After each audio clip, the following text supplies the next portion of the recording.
is Little on Roughriders from our friends. We have no idea who sings that still to this day, do we, Coulson? Anyway, Riders win, and Riders win again today. We got lots to get to on the cage on this Tuesday for Saskatchewan Lotteries. Thanks for tuning in.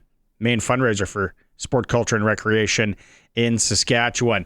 Blue Jays talk coming up. Arash Madani in hour one.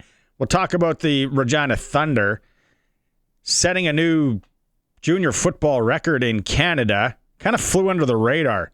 Seemed like a lot of people caught that late. I was getting messages last night. It's like, yeah, it's a new record, and then it's even more than what they originally thought.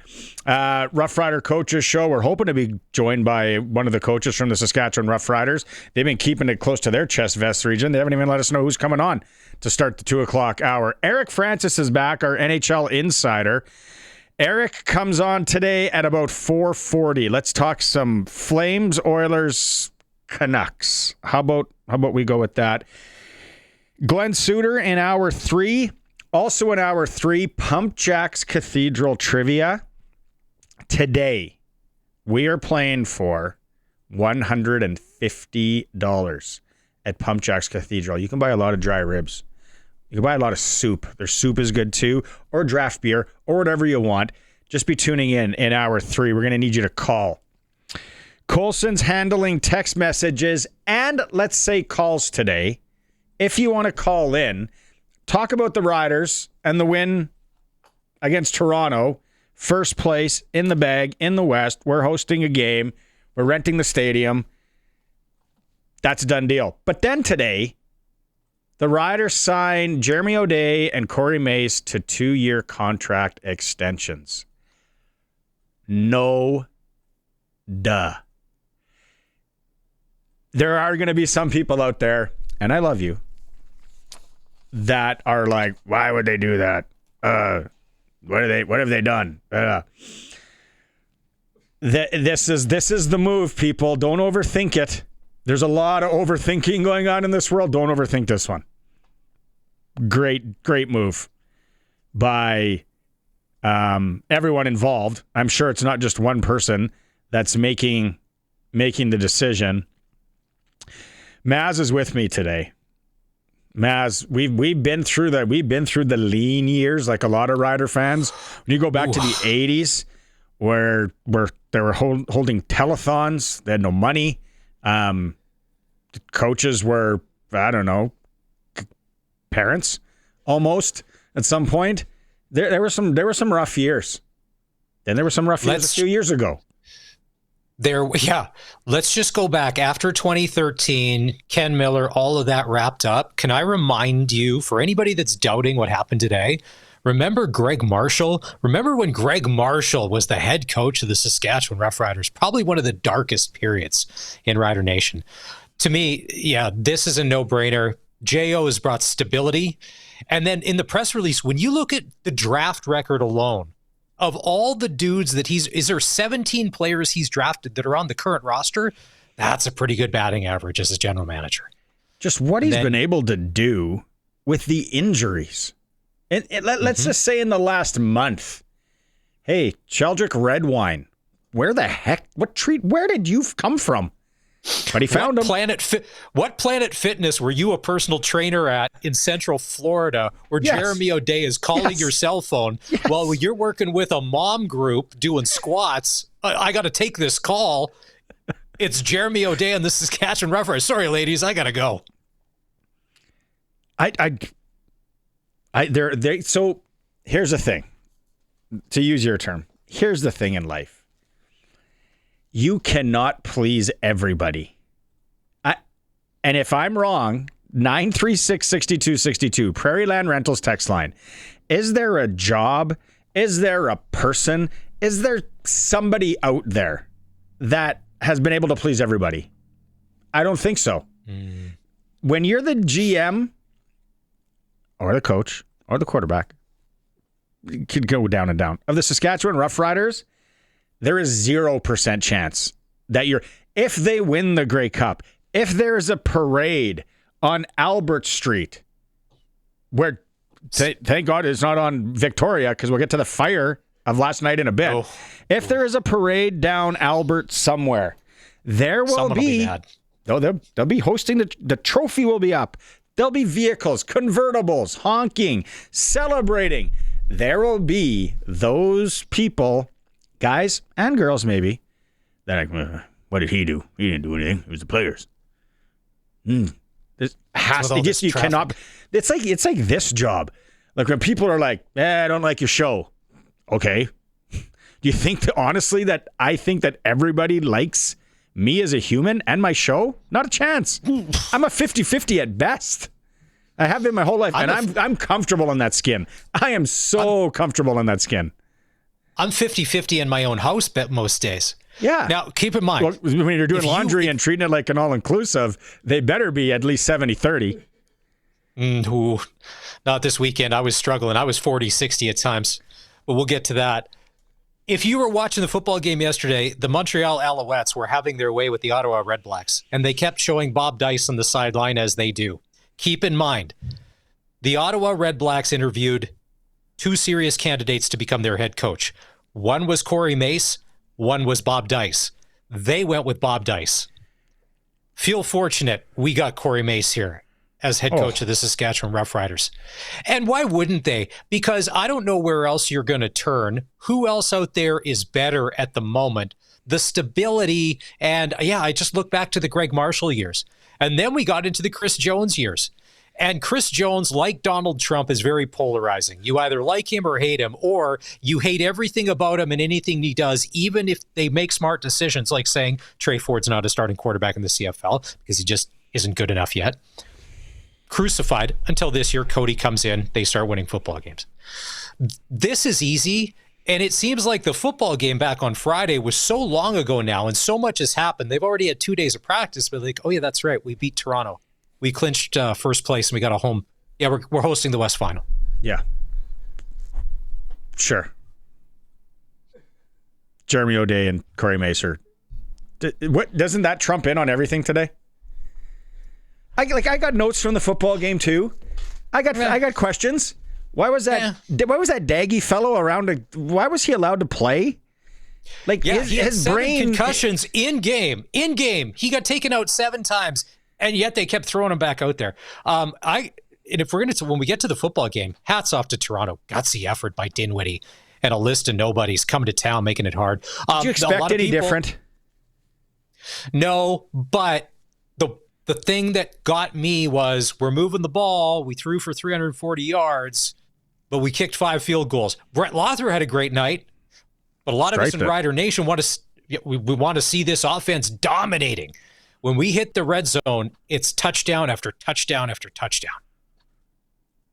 Yeah. Okay, let's stay on the Mace. Let's stay on the Mace and O'Day thing here. We do have some audio on it. Coach Mace, the first question, it's not a surprise. What does it mean to get the deal done? It's awesome. For my family and I to be able to stay here in Regina and represent this team. And, it was such an easy, obviously, decision, right? We love it here. We love the community, and Rider Nation's been really good to us. So just extremely grateful for, everybody that went into that decision. Obviously, Craig Reynolds and, even J.O. and just for the opportunity. And not here without a lot of people, obviously, right? Our staff has been unreal, and ultimately, obviously, the players, right? So extremely grateful. Yeah. What does Coach Mace do? Maybe he's our guest at 4:00 for Coach. What's the first thing he buys? Not that he's locked into. He's here for another 3 years. What's the first thing that you can say? Okay, we can put a pool in the backyard, kids. We pot committed. We can build that. We can build that structure. His kids are really cute, and his wife is like a fitness instructor. My daughter was in that. They had the female football thing, really well done that they put on the Riders, by the way. And Coach Mace's wife was there. My daughter's like, she's in really good shape. I said, yeah, I think she's like a fitness teacher. Yeah, I think she was one of the Stampeder cheerleaders when he was there as a player. That I did not know. Question. Mm-hmm. How much longer was the Mace and O'Day deal. Were they signed through 2026 and this is an early extension, or were their deals up at the end of this year? That's what I was trying to figure out. Colson's our answer guy. Yeah, when I was looking online, it was extended to through 2028, so they were going till 26 already. Okay, okay. Instantly, I thought, what? Mace wasn't signed past the end of this year? No, it was wrong. It was a 3-year deal originally, which is standard. Now, here's the thing with the CFL coaching cap, which I don't like and they should get rid of. If your team does well money-wise, like a business, you should be able to spend. Let's say Corey Mace and Jeremy O'Day are getting the maximum already. They don't necessarily get a raise per se. They just get more years on their contract. But if they do a good job, should they not be entitled to more compensation? But no, the CFL caps that. That's a very Canada thing to do.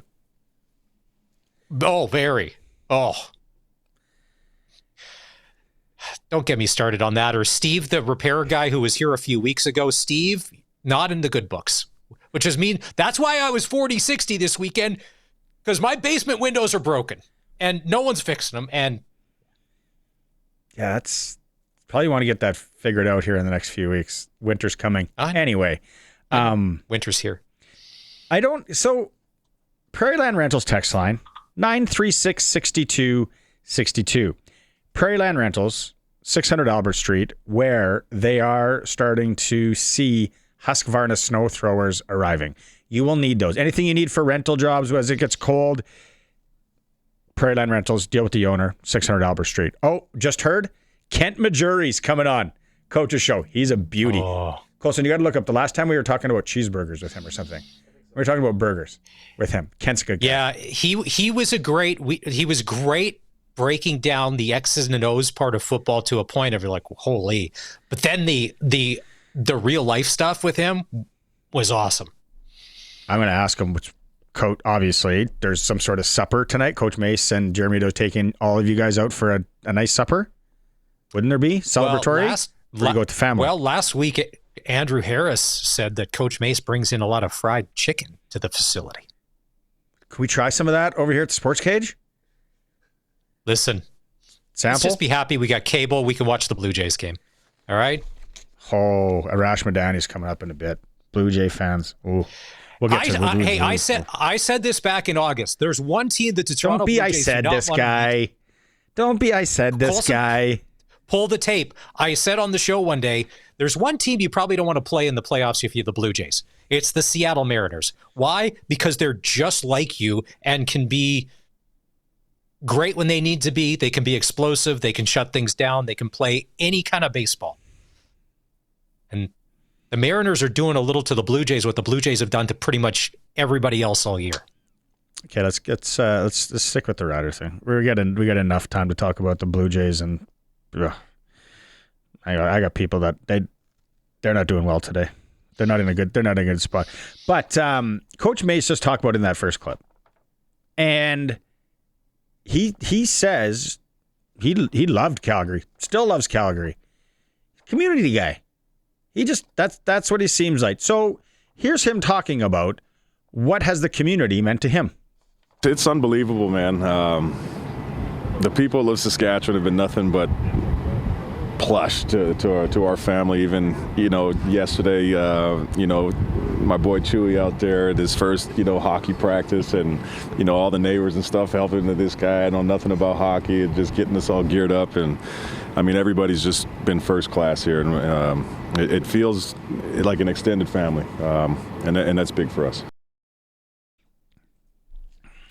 Kids playing hockey. That was fun in the winter when we talked to him, and I asked him, when's the last time you skated?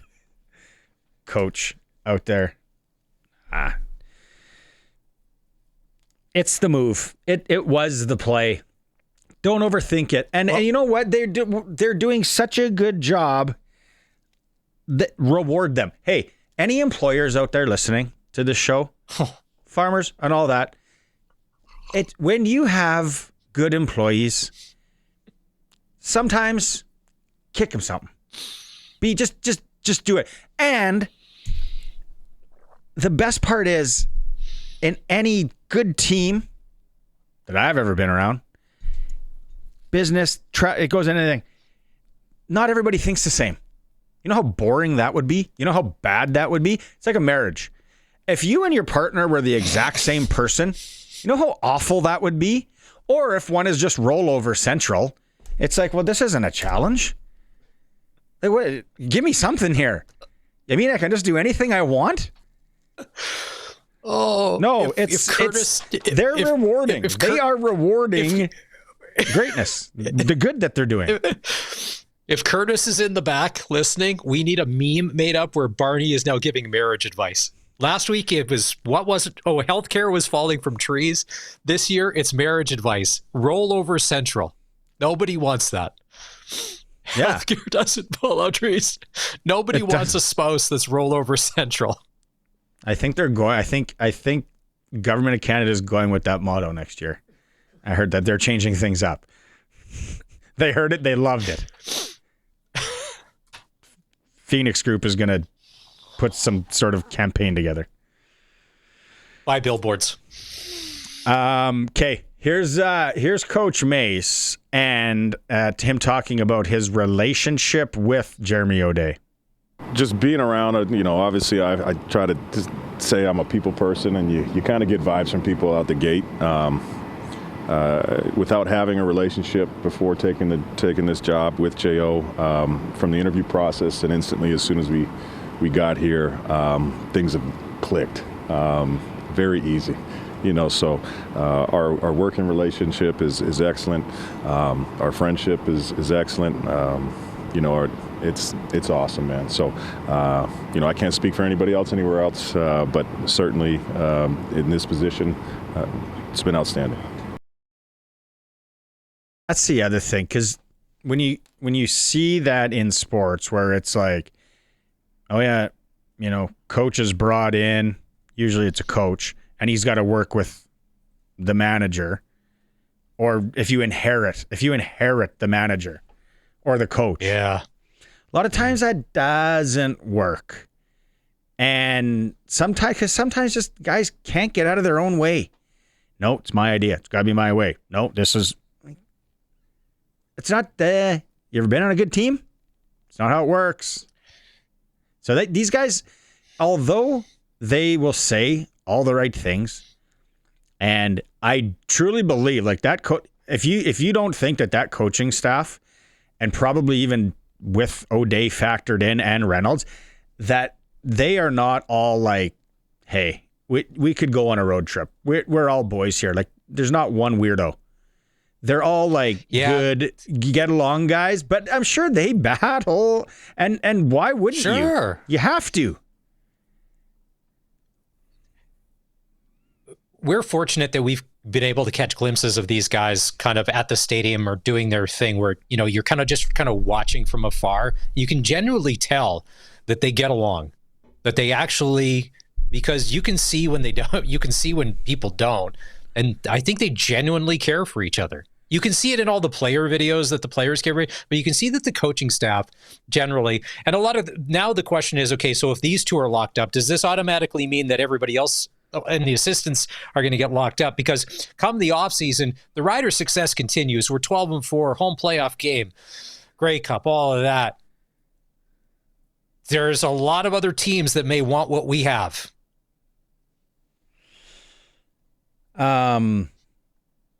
Somebody texted in here that doesn't like to leave their name. Where is it? I know. Thanking Chris Jones for making the CFL salary cap. Shit. When he was here, the front office gave him carte blanche on spending, and he went hog wild. Sure. I'd need to see the proof on that.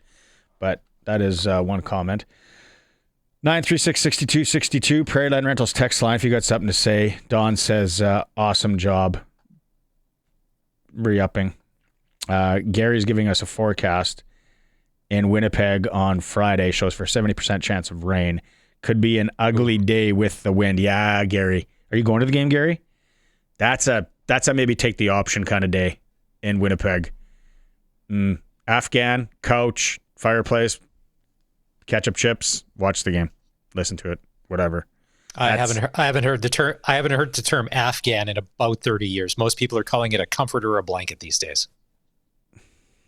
Really? And I had to explain to my kids Chesterfield? on the weekend. Couch. And I had to explain to my kids on the weekend what a cabbage roll was, because in their sheltered life and this all-inclusive, they've never had them. But grandma's at Christmas, there could be, and they're like you'll like them. Trust me, you're fine. That's a tough. That is one of the things, one of the delicacies. And if you're in Saskatchewan, if you've been here your whole life, like if you just got here, obviously no, but you have eaten all kinds of cabbage rolls in your life. Some good, some bad. And it's a tough sell to tell a kid this is going to be good, because they're like, what is it? It's like rice and sauce. And I know there's a million different ways to make them. I'm going with what my mom makes them. It's rice and a little bit of pieces of sausage or something rolled up in cabbage, and then some tomato soup, which is mixed in, has some other stuff, and it's really good. And they look at you and go, "Hey, bro, I don't eat cabbage." Yeah, that was the conversation over Thanksgiving dinner, which, by the way, at the in-laws' house, which we cooked. Sour cabbage rolls? Take a seat. Don't do it. Never doing it again. I appeased somebody once because I was like, okay, yeah, you made them. No, sour cabbage rolls, out ski. Not my kind of thing. You know, my wedding had really good cabbage rolls. Find out where Mace is taking everybody for dinner, and let's just show up 20 minutes later to be like, yeah, well, Dave said, come on by. I didn't see his car in the parking lot. Maybe we beat him here.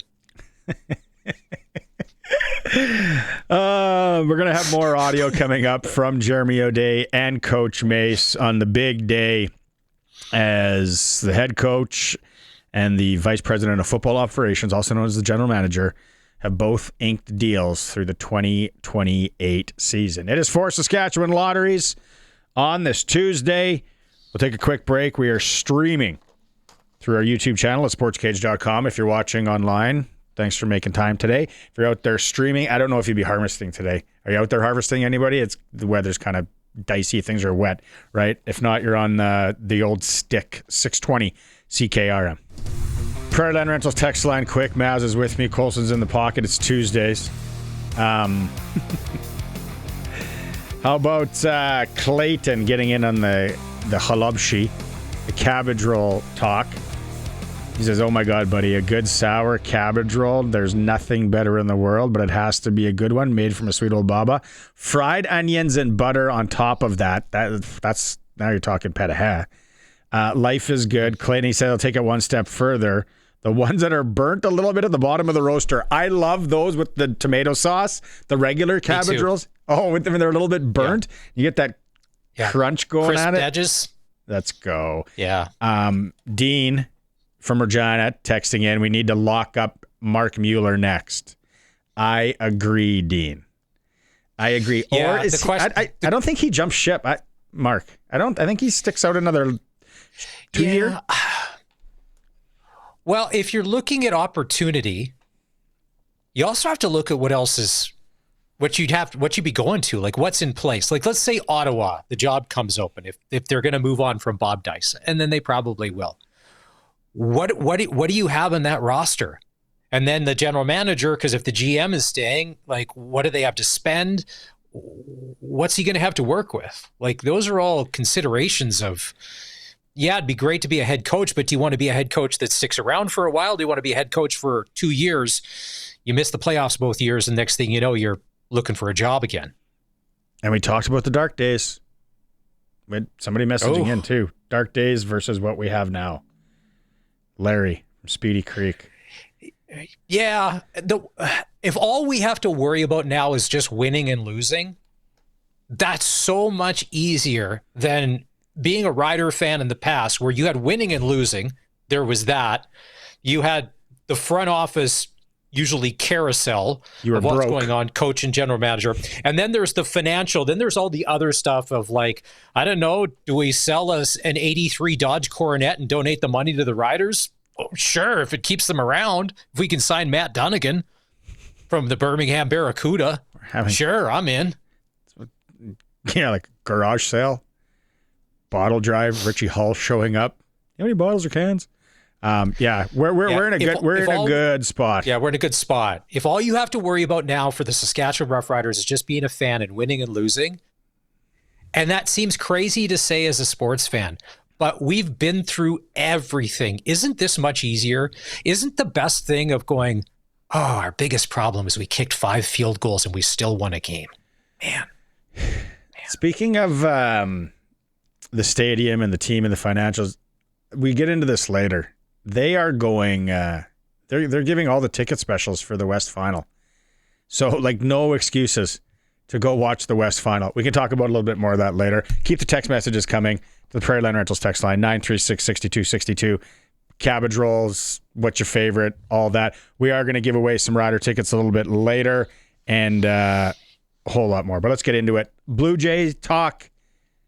Here we go with Arash Madani. It's time to go coast to coast with Arash Madani for Smart Investing Solutions. Be smart with your money. Call Brian Gawley at Smart Investing Solutions, 546-2533. Before we get into Blue Jays, should I ask you about this? Coach Mace. What do you got? Jeremy O'Day re-signing them because they're good at their jobs. And I would assume that in lockstep with O'Day and Mace, Craig Reynolds probably got himself a contract extension that would extend through 2028, like the head coach and GM. And I tell you what, guys, I was listening to the last part of what you were talking about.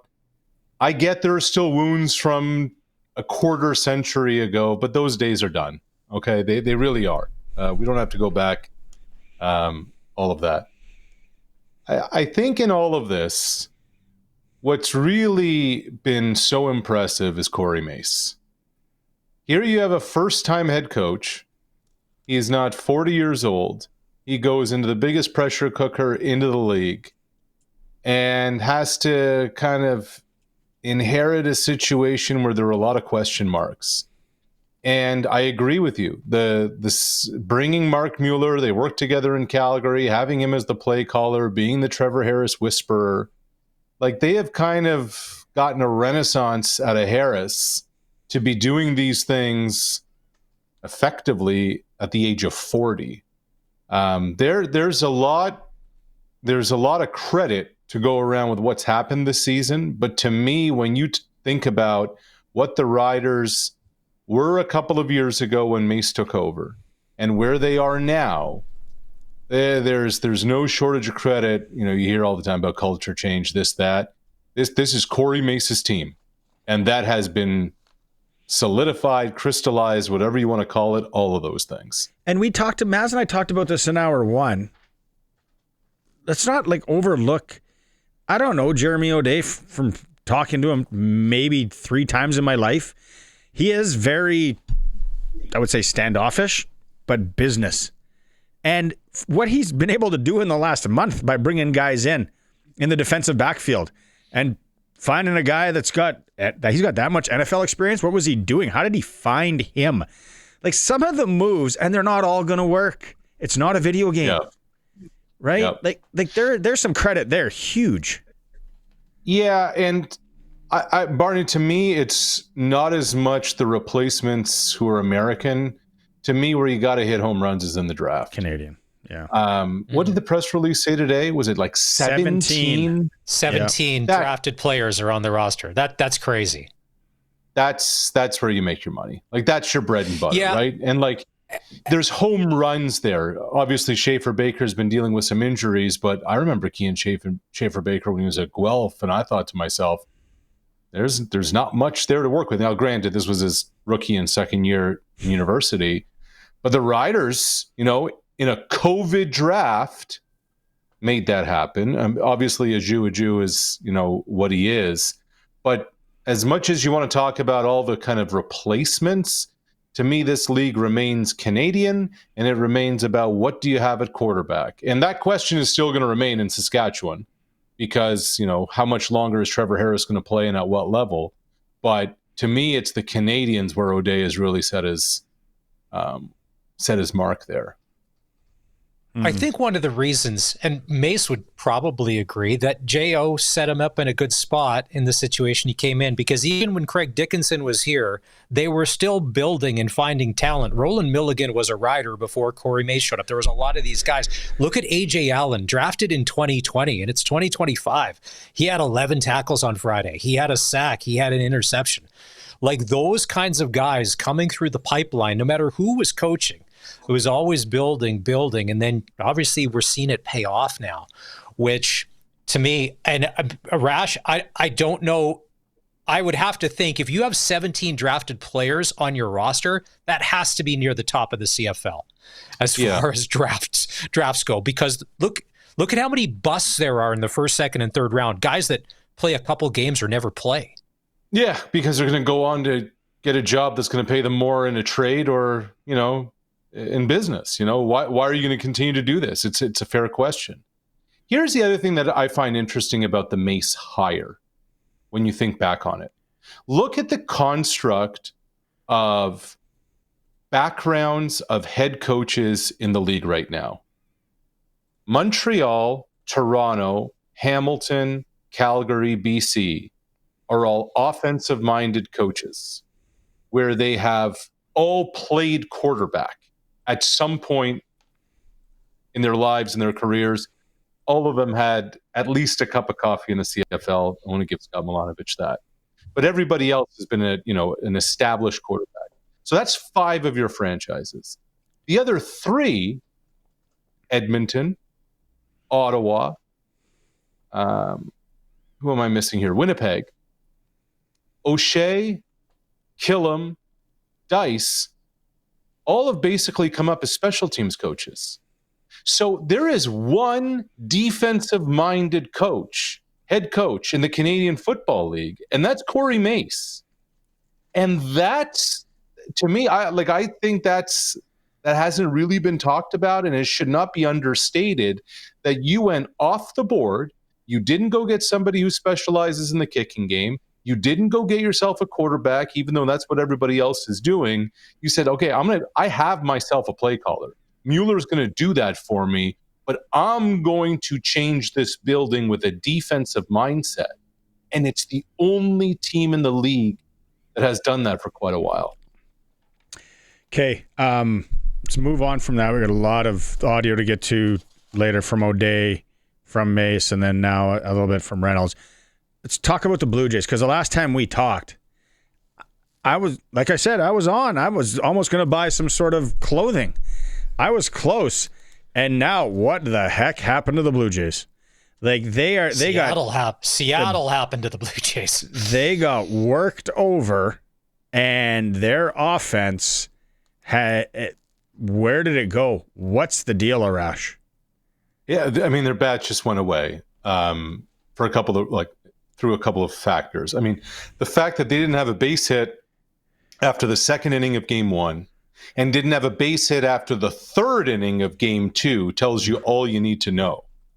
Vladimir Guerrero, who had 9 hits against the Yankees, 3 of them for home runs, is 0 for 7 in this series. And look, everything they touched turned to gold in that divisional series against the Yankees. All their moves paid off and the rest. Guys, they're not this bad, but a lot of this is inevitable because of the Mariners pitching. Like, yes, the Blue Jays have not stepped up. Yes, the Blue Jays have not delivered. But it's not one of those scenarios where they left runners stranded, etc. They haven't been able to generate anything, and this is what Seattle can do to teams. And this is what the Mariners have continued to do to teams, especially in the second half of the season. Now, Arash, explain the Seattle Mariners, because a lot of people, if they don't know, they are not the New York Yankees. They are not stocked with superstars that you would see in TV commercials or like instantly recognize. They are just a working man's baseball team. You mentioned the pitching, but then you look at the guys in the outfield and you look at them and be like, yeah, but then, and then you got Big Dumper. Everybody knows Big Dumper now. But but who is Seattle? Well, to the uneducated, who are the Seattle Mariners? Because we don't see them. Yeah, it's honestly a lot of what you've seen the first two games. So what has that been? Really strong starting pitching. And they haven't even gone with their ace yet. To me, Luis Castillo is the best in their rotation. He's coming up when this series shifts to Seattle starting tomorrow. They still have Wu in the mix. There's more and more and more of this coming from a Mariners standpoint. So that's not going away. The other is they are deceptive. They have deceptive power. You would never think that a catcher is going to hit 60 bombs. Okay, Julio Rodriguez, who was their megastar just a couple of years ago, is now just part of this line. A line that has Polanco, who just can do no wrong in October, did it again last night with a 3-run shot that just absolutely opened the game. And then how about Josh Naylor? Like there's some grit to this team. Here you have a dude who grew up in Mississauga, suburban Toronto, used to come to games at this ballpark with his buddies and with his teammates. He's dealing with either an oblique or a hip, and he's thrown himself down the first baseline to rob George Springer of extra bases that Springer dabbed him up for. And the next at-bat, Naylor goes yard. So this is who the Seattle Mariners are and have been. They're going to give you really good starting pitching. They have a lot of power in their bats, and they have a few different guys on the offensive end who can do it for them. When you have Maz, their designated hitter is hitting in either the 7-hole or the 8 spot in their lineup. That tells you how good their offense can be. What isn't there like a crazy stat too? I was listening to another program down like Baseball Heavy, like 17,000 pitches or throughout the year, and he hasn't let one. He only let the one pass like in whatever game that was. Like the defensive side of him being a bad catcher, Cal Raleigh. Yeah. How did they get that Trident across the border? By the way. Yeah, that's actually Barney. That's what I wanted to know. Like, what athletic trunk or case did you have to sneak that in? Where some border guards like, whoa, I'm gonna be a hardo. Watch this, Blue Jay fans. Exactly. I'm gonna seize. Yeah. I'm gonna see CBSA on the job. I'm gonna seize this at the airport. This is going in the office, boys. This is going in the office. I wouldn't piss them off, Mass. They're pretty good when they're not angry. They're pretty good when they're exhausted. This is the amazing part of all this. Don't forget, guys. Game 1 Sunday, Game 2 Monday, Friday night. They go 15 innings against the Tigers.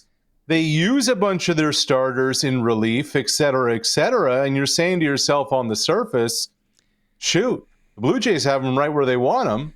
And then the Toronto Bats come up and they can't get a ball out of the infield, and you're saying to yourself, oh boy. So with that, and here is me being, I kind of said I was thinking in the back of this dome, and I'm like, is this one of those things where it makes for a good story? How they played 15 innings and then their flight got delayed and then they just came in and they win. It's the story is there. Is this going to happen? And then sure enough, I'm looking at my Sports Select ticket and going, what the hell were you thinking? Well, here's the other thing. Who are the Toronto Blue Jays? What is the AL East in 2025? Just hear me out on this. With 10 days to go in the regular season, for a week, the Blue Jays couldn't win a game. And John Schneider said the sky isn't falling. They couldn't get anything going. Then they get through the final series of the season to sneak a division title. The Yankees showed us they don't have much. And really, they now come into the postseason with 2.5 starting pitchers. They have Kevin Gausman, unquestioned ace. They have this unicorn who's fallen from the sky, Trey Savage, who obviously Seattle is now caught up on. Mm-hmm. And Shane Bieber, their trade deadline acquisition, the former Cy Young Award winner, he didn't get out of the third inning against the Yankees. So maybe those 3 wins against New York were more the aberration. I don't know. I don't know. It's baseball. Well, and tomorrow night, Shane Bieber's getting the start for the Jays, which has me worried because if they get to him early, if he makes it through 3, Chris as you said, Arash, it's got to be Chris Bassett giving you length after Bieber if it's a 3-4 inning situation. Look, this is the most taxed bullpen left of any postseason team. Yes. Okay. They've asked so much of their relievers throughout the season. I'm not sure how much gas is left there. Okay, we had about a minute left. And I can't believe that I could just talk baseball. We can continue going on this. You got to know this. You got to give me a Rob Vanstone here. You got to know, like, how many times has a team come back in the ALCS from being down 2 games? Do you have that in your noodle? In a best of 7, when a team has lost the first 2 at home, they are 3 for 25 all time.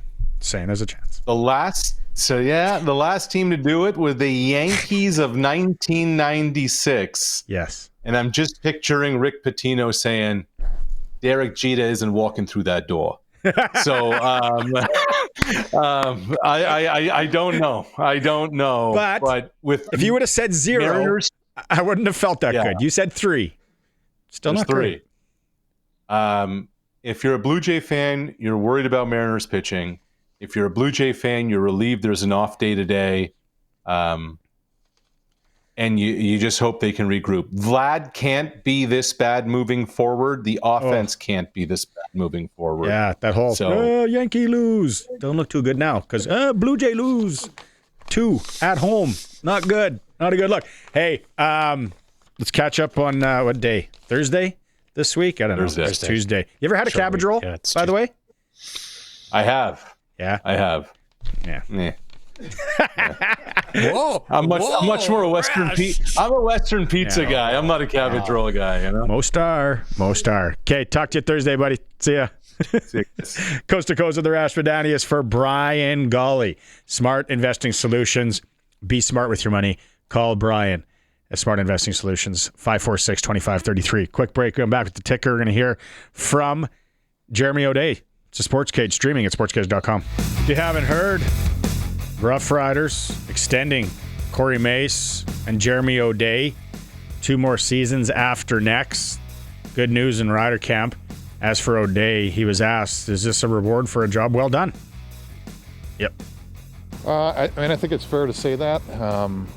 But again, we're trying to build something special here, and obviously with the hiring of Corey and kind of the trajectory of that we're going is obviously what we're trying to achieve. We're trying to achieve home playoff games and put ourselves in positions to win Grey Cup. So certainly excited to continue to do that. Soccer fans, there's a friendly tonight, Canada and Colombia. In men's soccer, it's in New Jersey. Canada lost to Australia 1-0 on Friday. SJHL, Nipawin plays host to Flin Flon. Kindersley's in Weyburn. Larange welcomes Warman. Prairie Junior Hockey League, the Moosomin Steelhawks are in Fort Knox. NHL tonight, Montreal welcomes Seattle. Toronto plays host to Nashville. Edmonton's at the New York Rangers, and Vegas is in Calgary. Major League Baseball, Los Angeles Dodgers, Milwaukee Brewers. Dodgers lead the best of 7, 1-0. SportsCage.com poll today. Will Bo Bichette play another game with the Toronto Blue Jays? You can vote at SportsCage.com. The ticker is for Reliance Heath Water Heater. Bundle and save right now with Reliance Heath. Rent a new water heater and softener together and get $400 cash back.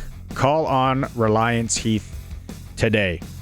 Maz, quickly, text messages coming in about the extension, and then Jeffrey in Calgary really thinks it all stems from Calgary. Everything good that happens in the CFLs because of Huffnagel and Stamps. There is some truth. You got 20 seconds too before we go to break. Huff's it's 2 decades plus in Calgary, and that tree from where the Huffnagel disciples have fallen, they're touching everywhere in the league. And Mace is one of them. First as a player and then gets into coaching. Mueller, same thing. So they've got to come from somewhere. And hey, you know what? Hey, Huff, thanks for training him up good. We really appreciate what you did. Thank you for Corey Mace. A couple of people are messaging in too, wanting to get into the video booth, which we can in hour 2, and how they can just now all of a sudden call down arbitrarily, which if that's the case, just get rid of the refs and let's do it like that the whole time. Full-time call down guy. Rider Nation, be happy on that Friday. It went in our favor. But the CFL, like karma, has a weird way of working itself out. And over these next few weeks, when it doesn't go our way, you need to be chipper like you were on Friday. Hour 2 is going to come up with the Coaches Show. Kent Maugeri is going to join us. And our first installment of Inside the NHL with Eric Francis. It's the Sports Cage on 620 CKRM. Welcome back to the Sports Cage. Tuesday. Saskatchewan Lotteries, main fundraiser for sport, culture, and recreation in Saskatchewan. Maz is with me. Tuesday, short week. Rider game on Friday. This week's weird already. Colson's in the pocket, taking your texts, calls. We are playing SaskTel Pick the Score today.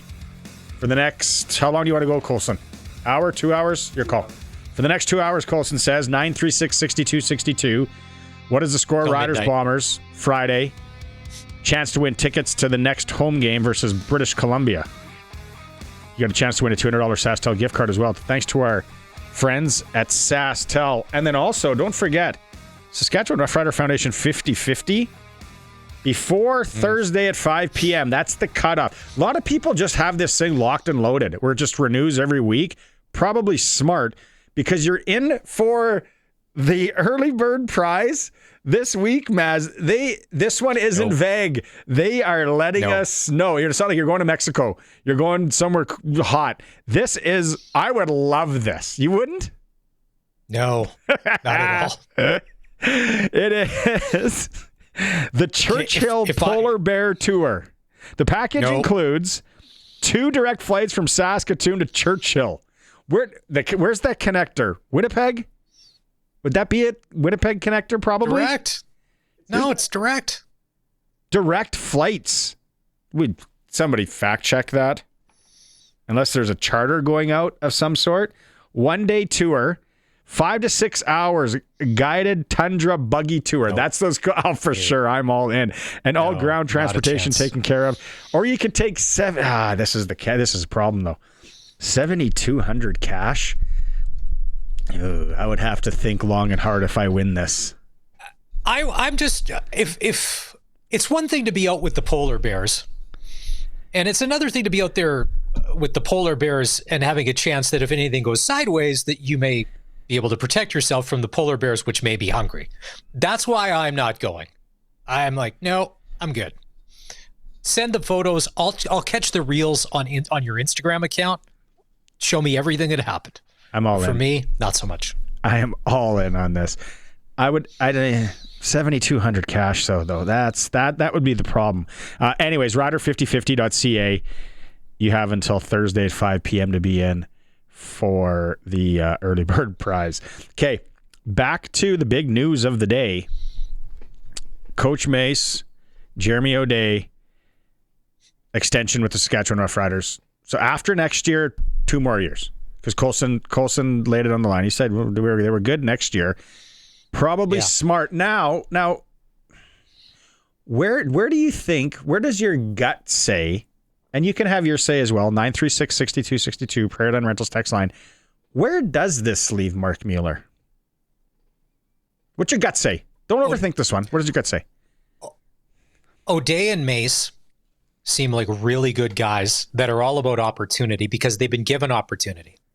If somebody wants to talk to him in the offseason to interview, they'll, of course, say yes. You can talk with our guy who is part of our coaching staff and is under contract. I think they would do that for everybody that's involved with the coaching staff because that's what everybody's looking for, opportunity, right?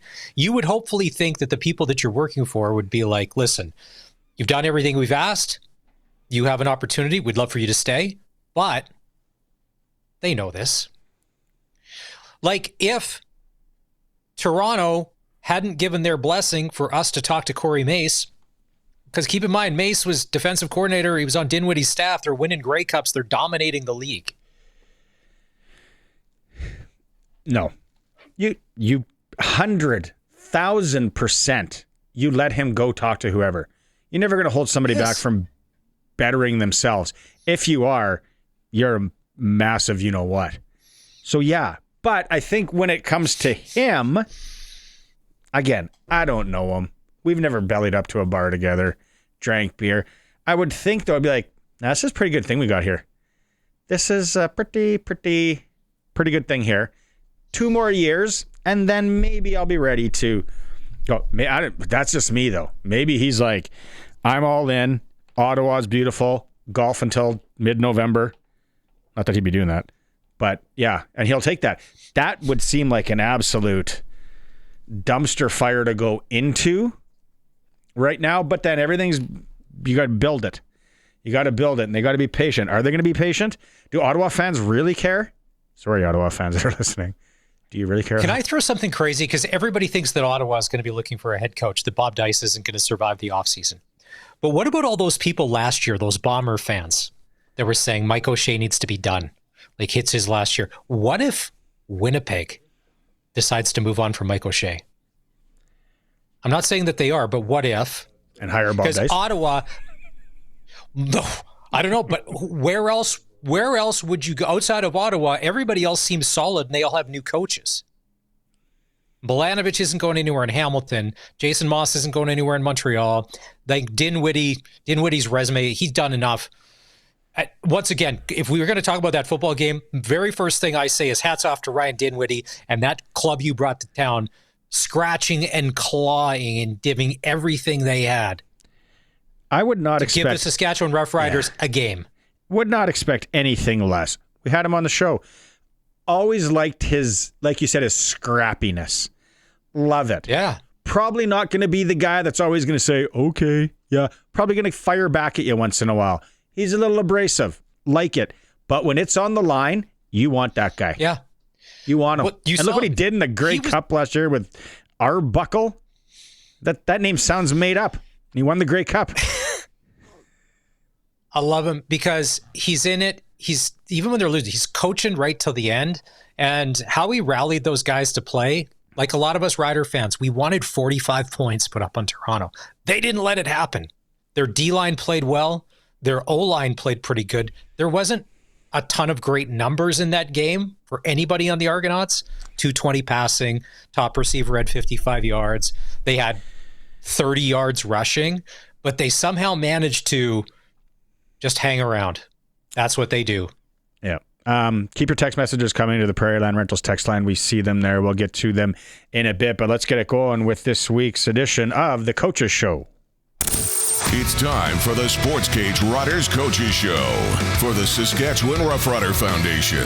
Get your 50-50 tickets now for all Rider home and away games. Riders5050.ca and Steelcraft Doors Regina, made in Western Canada for Western Canadians. I got off the start, Kent. I gotta go back, and I've told some people this, and I'm like, yeah, I was talking to one of the Rider coaches a little while ago, and his favorite football video game was Madden 92. They're like, what? Not Tecmo Bowl? Not like PlayStation? No, he said Madden 92. Sega Genesis, baby. Nice. That spin move, it was unstoppable. I got one at the lake. I'm going to have to buy it and then go up there and play it, and then we'll reconvene and be like, I don't know how you like this. Coach, hey, you guys are hosting a home playoff game in a few weeks here. The West Final will be at Mosaic Stadium. For what you guys did Friday against a scrappy Toronto team, I'm sure you can't be happier. Oh, yeah, fired up for the guys. They played well. We knew we were going to get every team's best shot, and that team's a prideful group. They've won a lot of games. They're pros, so I was glad the guys responded well and found a way to win. Last week on the show, we had Andrew Harris on, and he told us that Coach Mace likes to bring in fried chicken. Now that he signed this contract extension today, did he bring in more fried chicken than usual, or are you guys all going out for fried chicken? Or is there somewhere else you're going to eat? Because you got to give us these details, because now we want to know. If his pocketbook's full, where are we going to go chow down? Well, let's get a steak. I'll talk to him about that. Yeah. Hell with fried chicken. Let's get some prime rib in here. All of a sudden, there's a new deep fryer in the coach's room. You're just making it there. Yeah, no, you guys got to go somewhere tonight. You got to celebrate. Feather in the cap for those guys, though. Yeah, it's family first here. Those guys are great people. What you see is what you get. The leadership's outstanding. The players, obviously, they're the reason that we're winning. Thank God. We don't have to do anything. But, it starts at the top with Craig Reynolds and J.O. and Mace and everybody's, we're all in the circle. And it's truly family first. And it's fun to work with guys like this. And I think the players see that. And they, we've got a really good, tight-knit group. And the best teams that I've been on as a player or as a coach, the championship teams always had the tightest group. Coach, you're 12-4, and it's really easy because things for most part of the season have gone well. Toronto, Ryan Dinwiddie, and what he's had to contend with all year between injury and roster and all of that, but still keeping it together in week 19 for that. Can you speak to just how hard or how challenging that could be as a coach when things aren't going well, but you keep the squad together? Oh, it's tough. It's tough. And kudos to the locker room for those guys because they keep it together more than the coaching staff, really. It's those guys handling their business, in the locker room, in meetings, making sure everybody's motivated. I mean, as coaches, you try to put together the best scheme. You're just trying to go 1-0 that week. And it's the players that got to capitalize, and they got to have that fire and go out there and win their matchups. Are you happy with where things are? Obviously, there's always things to work on. Got to do this with the special teams group. Are you happy? Yeah. Never satisfied, but the effort and physicality we play with, I think, it shows up on tape every day. Clearly, we could be better in penalties and some of our specialist issues that we've had. But when we take the field, our guys expect to go out there and compete and play hard and win the play, and that's the kind of the mentality that I want these guys to have, just to go 1-0 on that play and control what they can control, which is their effort, their toughness.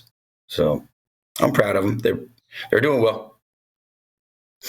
Last time we had you on, Coach, you explained how there's offense, there's defense, but then they all come and filter through special teams, and you're always looking, watching, evaluating. It's hard to pick a favorite kid. Are there a couple of players that from the start of the year till now have really blossomed in your mind as to they've really taken up that role on special teams that maybe outside of just like the regulars, like the Mario, there's some guys that maybe we're not seeing, but you're seeing? Sure. So Aaron Patrick, I think, is one of the top special teams players in our league. He may not make the tackle a lot of times, but he makes the play, if that makes any sense. He is a problem out there. He's big, he's strong, he's fast, he's physical and violent, plays the right way. He's been an absolute pleasure to coach this year, and really thrilled the success that he's had. With the weather changing and all that, and special teams, obviously protect the ball. Like you protect the ball, it might get wet, might get greasy out there. As a special teams coach, maybe not the guys that are going to be hanging onto the ball. What's the difference in coaching with the change of weather and what we could see a little bit of everything in the next few weeks? Well, we're fortunate because we practice out here every day. So it snowed a little bit today at practice. It rained a little bit, and it was sunny. So good thing in Saskatchewan, we get to see the elements. But no, you have to prepare for it. The snappers, the holders, the punters, the kickers, the returners, they all have to do it. And even from training camp, it was a wet training camp. But if the forecast is showing rain, then we'll use a wet ball. So we'll bring a bucket of water out there so they're using it. And then always, every week we're anticipating wind and playing the wind, and whether we cheat up people's alignment or back them up or put a whole new personnel group out there to secure the ball. That is first and foremost on in our return game focus, and then we're trying to go get it on cover units. Mario Alford has been on the injured list. He's been back a few games. I thought last game, he's got that pop back. He's got that step, that quickness. Are you seeing that as well? I'm like, there's that burst. That one step, and then he's gone. So are you seeing that too? Yeah, he's got the juice back. Winnipeg, he looked like me on one of those missed field goals. Right?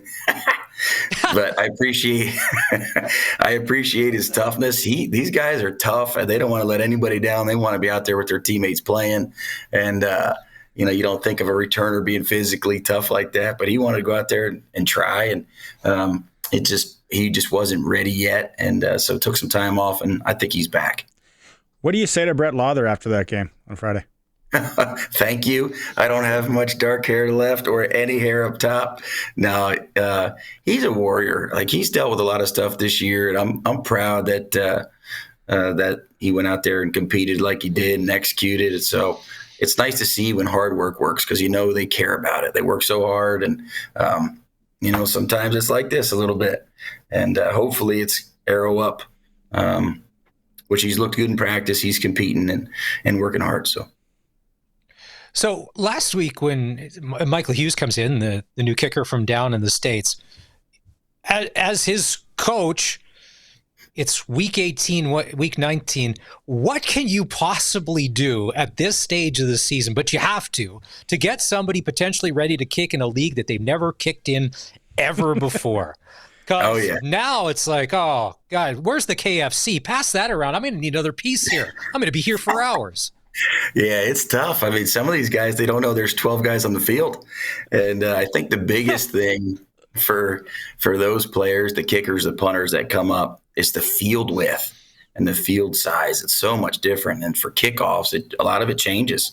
So we don't have a lot of time, but he was here early and stayed late, and he worked to learn this game. And he's a good one. He's special. So I'm excited if he gets an opportunity too. We'll see what he's got. If you ever talk to Wes Cates, you got to ask him about the time that he was back for special teams and he counted too many guys on the field in Calgary and he ran off. The coach was like, "Hey, you dummy, we play with 12. If you watch, oh man, what the heck year was it? It was the West Final in Winnipeg, and we had one of the Herbin Reeds. He's our counter guy on punt return, and he counted too many, and he sprinted off, and like Pete Rose head first slide, and it was snowing and icy, and he slid about 10 yards. I helped him up. I said, now we're playing with 11, thanks. But it happens, because I just tell him, you have one chance to count, and if you count it wrong, you better run off, and then we'll deal with the rest. I'd rather have 11 than too many. When you're giving advice to a brand new field goal kicker in a brand new situation, obviously, hopefully the first piece is don't miss, because you'd mentioned the width of the field, because somebody's going to be running this back, just put her down the uprights. What are you looking for in a brand new player like that? Is it potential, obviously accuracy, but you've seen a million of these guys. What is it for you that's got to tick the boxes to be like, okay, there's something here? It's more than just making them through too. So like when we're trying these guys out, we want to see, where is it going in? What kind of lift does he have? Is he barely making them all one way, or is he hitting them all true and right up, high and in the middle of the uprights? So leg strength, obviously, any kind of touch that he has for kickoffs, different types of kicks are important. So obviously you have to have leg strength and power at this level. You got to have great control, lift and rotation, because the wind up here will affect the ball flight for sure. And then, any kind of onsides or surprise type kicks, shots in the bag, we like to see. We talked to Chris Milo last week, former Rough Rider kicker, and we were talking about in the NFL how the balls are just flying. And he said, yeah, it's like kicking a soccer ball now. What are the changes to the CFL game? Because they started talking about the different leather in balls. As special teams coach, is there any truth to that? Is the CFL balls now going further too? They must have given us the wrong ones this year. I don't know. I want some of those helium balls down in the down south. So, I don't know. I just hope we have 12 out there and let's run and hit somebody. Last one for you, Coach. Now they're talking about, okay, well, this guy, we're going to maybe rest him. We're going to rest this when it comes to to Winnipeg and the other games. Special teams wise, do you really have that luxury? Is it kind of like, hey, everyone's got to play? Well, when that happens, usually it's the core teamers that are getting the start or getting to play more. So now we have to shuffle the deck on special teams, and we're so limited roster size. But the good thing is guys are, especially if they're going to start, maybe they're going to play a certain number of series or quarters or halves or whatever, they're proud and they're they're pumped for their backup to get in there and get some playing time, and they're more than willing to pick up some slack on specials. So Right. we got a good culture. I didn't know this, but we had Charleston Hughes on a few weeks ago, and he said when he was a Calgary Stampeder, the rule was with Huff, every starter played on at least one special team. And it said it kept guys focused and in the game. Have you ever been part of a situation like that where you'd mentioned even these starters? No, everybody takes a turn. It just depends to me on your makeup and on your roster, the age of guys. Like our guys are all more than willing, but they don't. It's not mandatory that I do that. I just try to use my best judgment. I get a report every game to see how many reps they're getting, how many defensive reps, how many special teams reps, and you don't want to wear out these guys, especially some of the older guys. But there's limited rosters, so they got to play. Somebody goes down, next man up, and it's the same type of mentality and expectation when they're out there. They're out there. So, all right, Coach, we'll let you go get probably changed up and for this big steak supper that Coach should be taking you to, or fried chicken in the office. Either one, it's a win for me. Thanks for doing this again, Coach. Best of luck. Thanks, guys. Right See ya. Rider special team special teams coordinator Kent Maugeri joining us. Big Madden 92 fan. This fried chicken now, you gotta be craving fried chicken a little bit. Yeah, as long as it's white meat. I don't eat dark meat. We got into this a couple of weeks ago. Yeah, I'm big chicken breast for sure.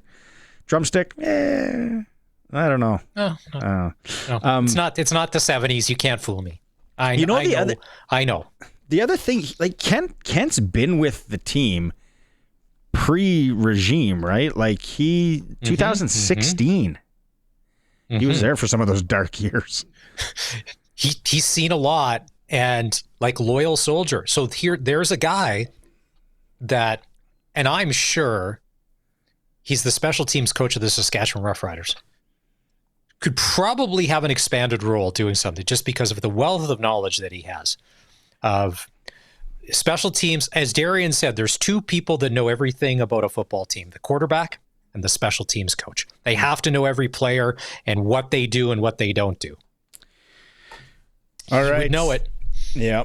SaskTel picked the score, 936-6262. Colson standing by is going to award 2 tickets to the next Rider home game. Text in your scores for this Friday's game in Winnipeg. We're going to come back with the Clutch Performer. It is a SportsCage streaming at sportscage.com. If you missed this in the sporting world of our province this weekend, throw it up, Colson, if you're watching the stream. The Regina Thunder shattered a Canadian Junior Football League rushing record with 632 yards gained. As they smashed the Edmonton Wildcats 56-3. It was wet, it was windy, it was ugly. Peter Borsch, the beat man, he had 210 yards. Carter Ashman had 205. A bunch of other guys chipped in. Jackson Harnett had a pair of touchdown runs. Look at this. 632. That, hey, we can say we knew where we were when they set the record. Something else, Mass. And did you see the conditions? Like it looked like running game will be key today. But who thinks you're going to go for 632 and smash a record?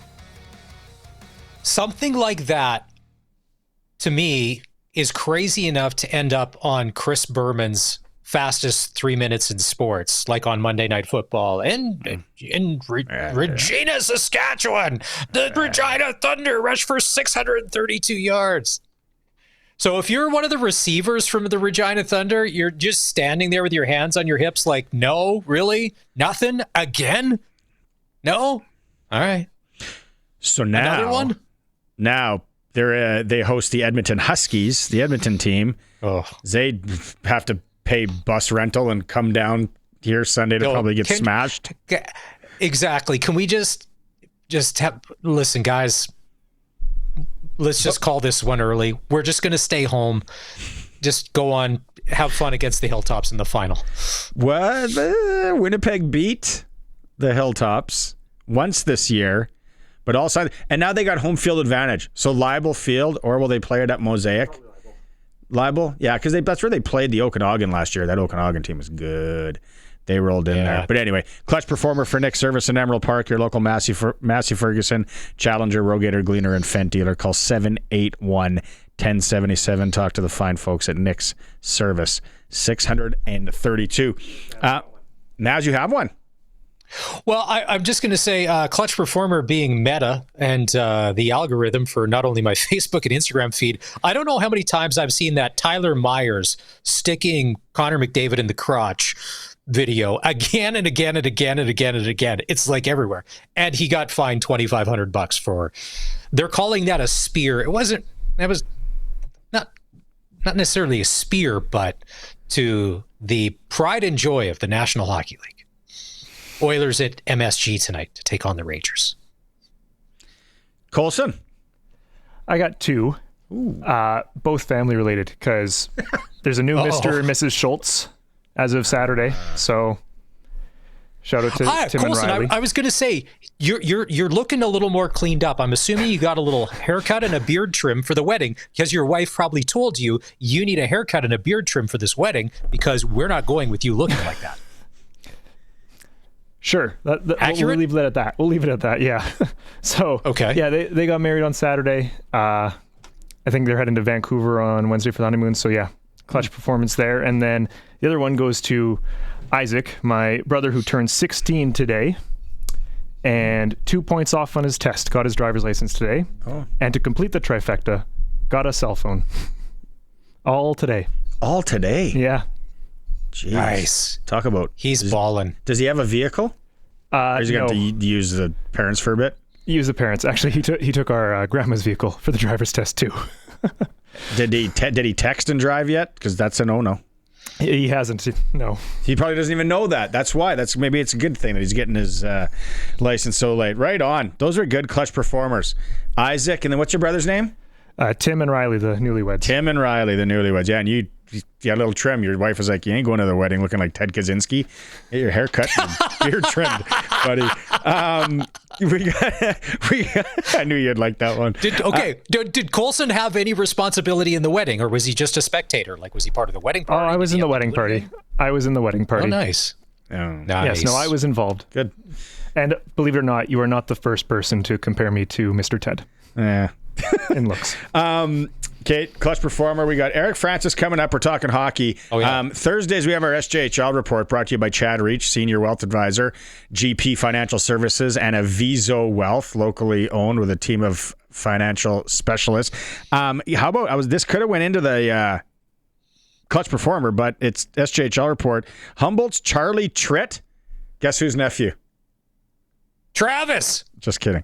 Was noted. He recorded his third shutout of the season in just 8 appearances.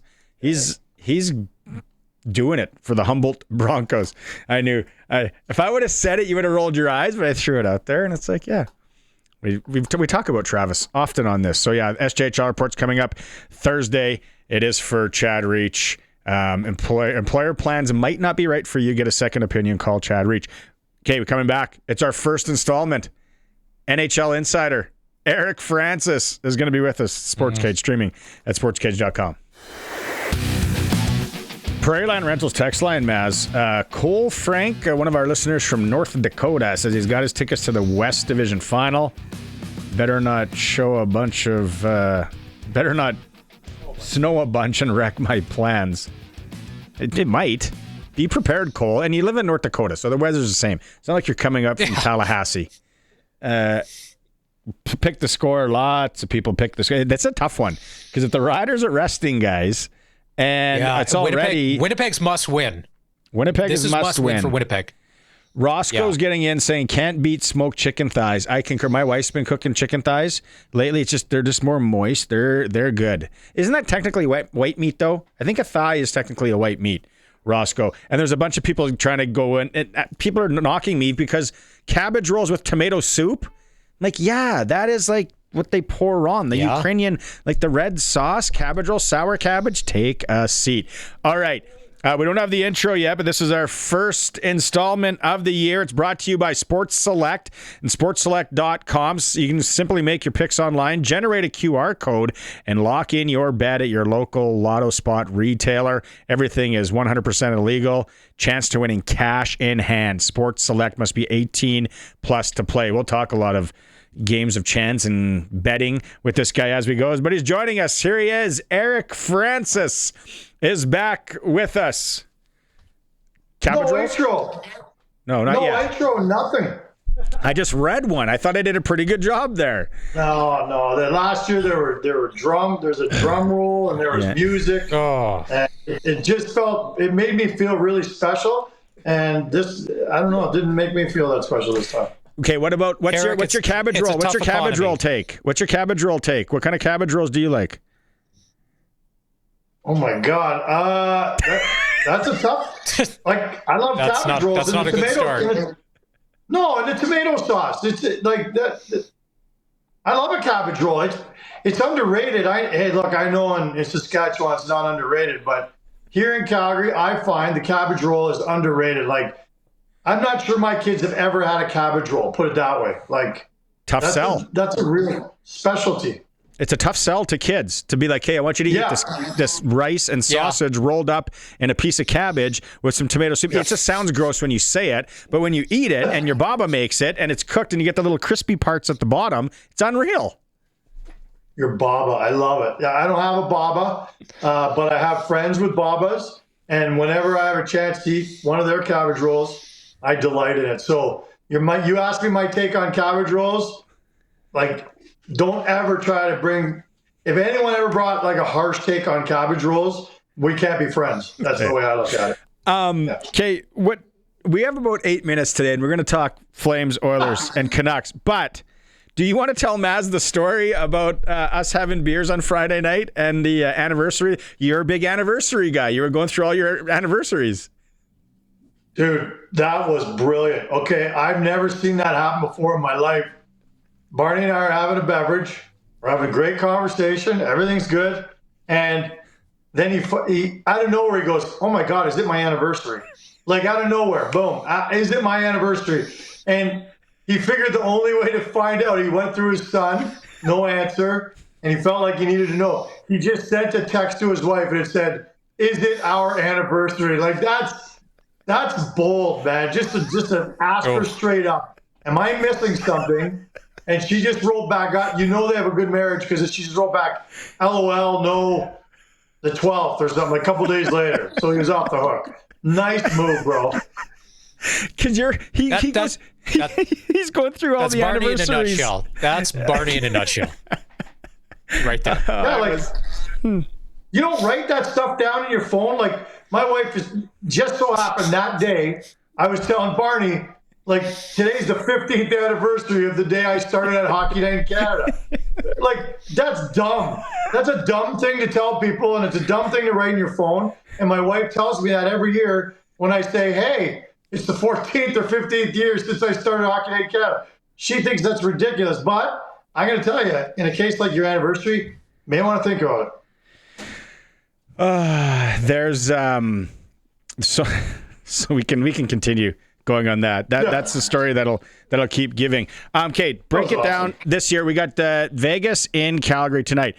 Let's start with this because Vegas when Mitch. Yeah, when we were talking Vegas Mitch about this the other day, explain to our people, I had no idea how small Dustin Wolf actually is. Yeah, when I was telling you, like, so they have him listed now at 166 pounds. And you know how the NHL or all sports works. They bloat these things somewhat. I don't know what percentage they add to it, but I've always understood him to be 155 pounds. I remember asking him in training camp last year if he put on any weight. He goes, oh, God, I gave up on that years ago. Like, I've worked with trainers, nutritionists, and I can't put on weight. So I'm $155, and that's what it is. Like that, people talk about Dustin Wolf, and around the league, they refer to him as being a small goaltender, and they're only referring to the fact that they think he's a shade under 6 feet tall, which is short amongst NHL goalies. But 155 to 166 pounds, wherever the truth lies there, that's a significant, like, that's Johnny Gaudreau size. that's in a land of giants, you're just a little mighty mite. And that's what I worry about when they talk about, durability and Dustin Wolf and can he start 60, 65 games this year? The durability when you're only that big, I just wonder, it just takes one crease crasher and that could be trouble for a small guy like that. Vegas rolls in town tonight. Mitch Marner's now a Vegas Golden Knight. But is Noah Hannafin not playing for the Knights? Is he hurt? What's his situation? Good question. Now that you mention, I didn't see him down at the rink, and so he must be out. You know what? I forgot that he was a Golden Knight. I was at the morning skate today, and I was so fixated on Mitch Marner. I know. Isn't that crazy? Noah Hannafin, I like him a lot. Like, I get along great with him. He's one of those guys you reach out to every once in a while. How you doing? I guess I forgot to reach out today and see how he was doing. So, yeah, you're right. I didn't see him in the morning skate, so he is probably out. Mitch Marner is in the lineup, and shockingly wasn't made available to the media today. I guess once you're in a Canadian market like Toronto, you remember what it's like to face all the Canadian media, and he was shockingly absent after his skate. He disappeared right after his skate today, so didn't get a chance to ask Mitch about his old neighborhood or anything like that. What are the real expectations in Calgary this year for the Flames? Same as they've been for the 31 years I've covered the team. Barely make the playoffs and see if he can do some damage in the playoffs. Like I'm not. It's not even a criticism. It's just a fact. It's the way it is in Calgary. Like they think that they can find a way to score a few more goals than they did last year, and break that tie that they were in last year for the last playoff spot. Like they were fourth lowest scoring team in the league last year. And their whole goal is to try and figure out ways to, with the exact same lineup, find more goals. So that's exactly where the Calgary Flames are at right now, and it's going to be touch and go all year as to whether or not they can do it. Eric, I thought it was very fitting for Flames fans. The very first game of the season, it was like their Stanley Cup. They beat the Oilers in a crazy fashion in a shootout. And I'm like, if this is the peak, it's going to be a long 81 other games for Flames fans, because there were people online celebrating like they had just won Lord Stanley's mug. And this was the start of it all. And watch out, here we come. Well, to do it in the comeback fashion they did, down 3 goals in the first period, like that, or after 2 periods, whatever it was, and win 4-3 in a shootout. Like that's reason to celebrate. You just beat the team that went to the final 2 years in a row, and it happens to be your division and lifelong rival. Like, I get it. Be happy, celebrate it. But things haven't gone so well for them after those 2 games. They've lost their last 2 games, but it's funny, Ryan Husker was saying today he thought that the game their worst game of the 3 was the Oiler game, the one game they won. They thought their better games were the 2 that they lost. So, look, that's the fate of the Calgary Flames forever and ever. Amen. Like, they're always just going to be, hard to peg, but still right in the mix. When you think they're dead, they will rise. When you think they're going to rise, they will fall. It's the plight of the Calgary Flames fan. It really is. What do we got? 2.5 minutes here, so we might have to shelf Vancouver for another time. But what are you most curious to watch up the road with the Oilers this year? The goaltending situation. Like, what are they going to do? I mean, are they going to come up with a creative way to find another goalie this year, or are they going to roll the dice one more year on him? Or over the next little while, they're out east for I think 5 in a row. Are they going to start playing Calvin Pickard a lot? Just make that pivot right now and see if that makes better sense for them. So the goaltending is a big thing for them. It's the only thing people from afar really worry about. And then the other one's Mangiapane, former Calgary Flame. He's going to play tonight with Draisaitl and McDavid. Wow, when you're a free agent and you sign with a team and they say, yeah, you'll get a chance to play with Draisaitl or McDavid at times, you never factor in the fact that you might be playing with both. What a lottery winner for him. And he's had a good couple games so far. And man, if that worked out for him, I'd be thrilled for the guy because he's one of the good ones, that's for sure. Rangers tonight for the Oilers. Tyler Myers fined $2,500 for lifting the crotch of Connor McDavid the other night. Once again, Canucks social media. Eric, if there's one thing you told us last year, don't ever wade in. on Canucks social media, not a place anybody ever needs to be. So you just watch from afar and go, Tyler, you kind of you chuckle a little bit. Yeah, they're lovely people out there on the other side of the mountains. I think the world of them, and I would never say anything bad about the mob in Vancouver, that's for sure. But that is a funny one, isn't it? I mean, did anyone in the world think that Myers was going to get away with lifting the crotch of Captain Canada? Or I know he's not Captain Canada, but the great player of our time. Nobody could have ever thought that was going to happen, right? Okay. How about, can you give us 40 seconds? What do you think of that Lane Hudson deal? Yeah, a lot of people are saying he left a lot of money on the table, and I just got to say, like, look, this guy's trending to be maybe the third best defenseman in the NHL. I know it's 1 year, but the numbers he put up were so ridiculous for a first-year player. Leaving money on the table is not something that a guy signing his first-year deal should worry about, and nor did he. At the end of the day, he's getting $70 million. When a guy's signing his first contract, his entry-level, coming out of his entry-level deal, you take the money. When you're dealing with your second contract and you're Jack Eichel or all these other guys, Mitch Marner guys get signing their second or third deal, then it's about maximizing the dollar figure. But that first deal, like Dustin Wolf, like Lane Hudson, like so many guys coming out of their entry-level deal, if someone's offering you money that will alter your family's course for the next 7 generations, you take it and you worry about the $1 million or $2 million you left on the table later. It's not something anyone is thinking about. So good on Lane Hudson for taking an incredible deal, and he'll get paid more next time around, I promise. Okay, you guys can regroup tomorrow and talk Vancouver Canucks. That's all we got for today. Go and find a cabbage roll and feed your kid a cabbage roll tonight. Get me an introduction. That was so weak. It really hurt me. Very offensive. Well, we have a heavy metal band that's going to do one this year for you. Oh, they're on tour currently. Okay, well, when they get back, make sure they get to it. That'd be great. Eric Francis, our NHL insider. It's for Sports Select. Get in on the Sports Select. Don't forget, now you can generate a QR code, pick everything up on your phone or online, take it into your Lotto Spot retailer. They scan it, boom, there you go. We'll talk about Sprinkle of the Day in hour 3. There's a couple of bets I was thinking about today. There's a couple bad ones from this weekend, Maz, that I'll fill you in on. It's a Sports Cage on the home of sports in Saskatchewan, 620 CKRM. Welcome back, Sports Cage for Saskatchewan Lotteries. Maz is with me. Colson's in the pocket. We're playing SaskTel Pick the Score for another hour. Well, less than an hour.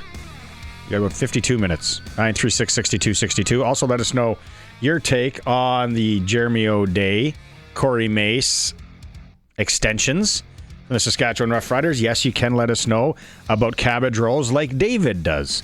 David says, how about buckwheat and bacon cabbage rolls? David from Yorkton. David, come on, man.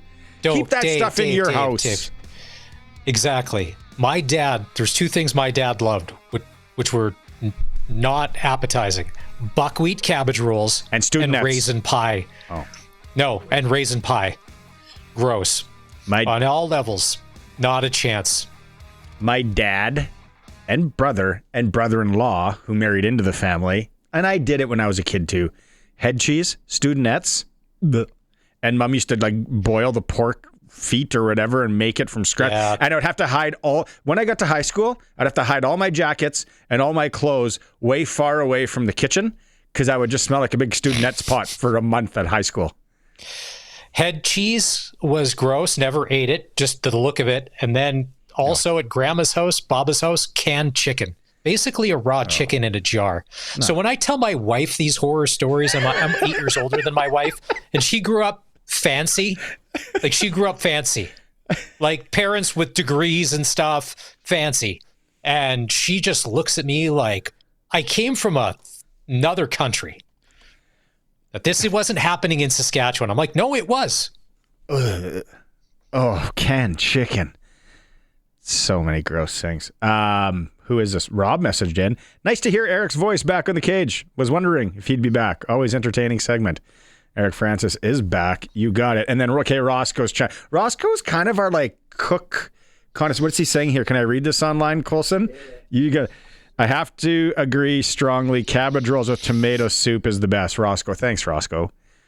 Now, David, We're not saying, and you're from Yorkton. I love it, right? Daiboja. Buckwheat and bacon cabbage rolls. That was like back in the day. There was nothing else in the pantry or the cool room. If you had a cool room, you were a baller. And your Baba or Guido or whatever said, just make that buckwheat and bacon and roll it up in a cabbage. They'll eat it. And then, come on. Nah. Best part about Grandma's house, she always had a stack of $2 bills in the cupboard right next to the Chiclets gum. Chiclets gum. My doctor used to have those. And Baba's house in Waka, you always knew popcorn, and we were playing Kingo Bingo. Anyone up north will remember that. It's like Access Tele Bingo that they have on the Access station. Anywho, it's 936-6262. There's more coming in from cabbage rolls here. Found something. Mace and O'Day re-upping through 2028. Solid move, we thought here. Agreed. You're never going to please everybody, like anything in life. And if you are, if everyone likes you, if you're pleased, then you're doing something wrong. So not everyone's going to be pleased about this, but this is a solid move. Reward good employees, yada. Craig Reynolds talked about getting the deal done now. Yeah, I think, obviously the leadership they've shown has, and the culture change that's sort of happened here and the success that they've seen.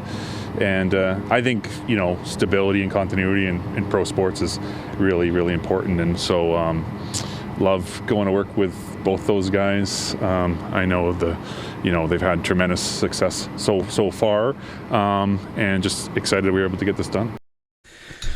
And then this is a question, Maz, that there's a few questions on this. It's like timing. Okay, get it. Awesome. Nothing going wrong. But the other one, and he answers this, is did the extensions come together quickly? So we started conversations, I think it was late August, just around this possibility. And Jeremy and I have a great working relationship, and Jeremy and Corey have a great working relationship. So it kind of came together quite easily and quite quickly. And they both wanted to be here. We wanted them both to be here. And so it was just, came together quite quickly. Yeah.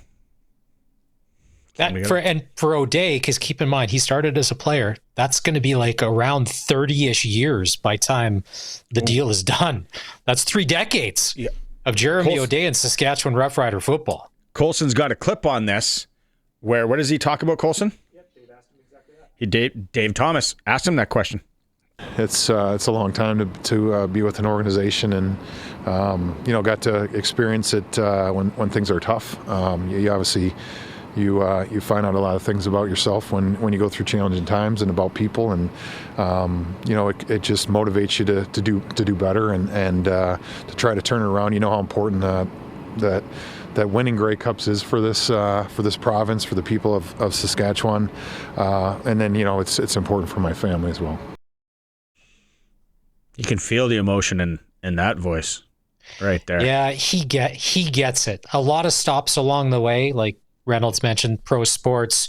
You're a name, you're a number, you're a transaction, you're in, you're out. This is different. Like you are, if you're part of the fabric, you're doing it well. If you're come and gone, then you didn't get what being part of Rider Nation is all about. O'Day we talked about this in hour one.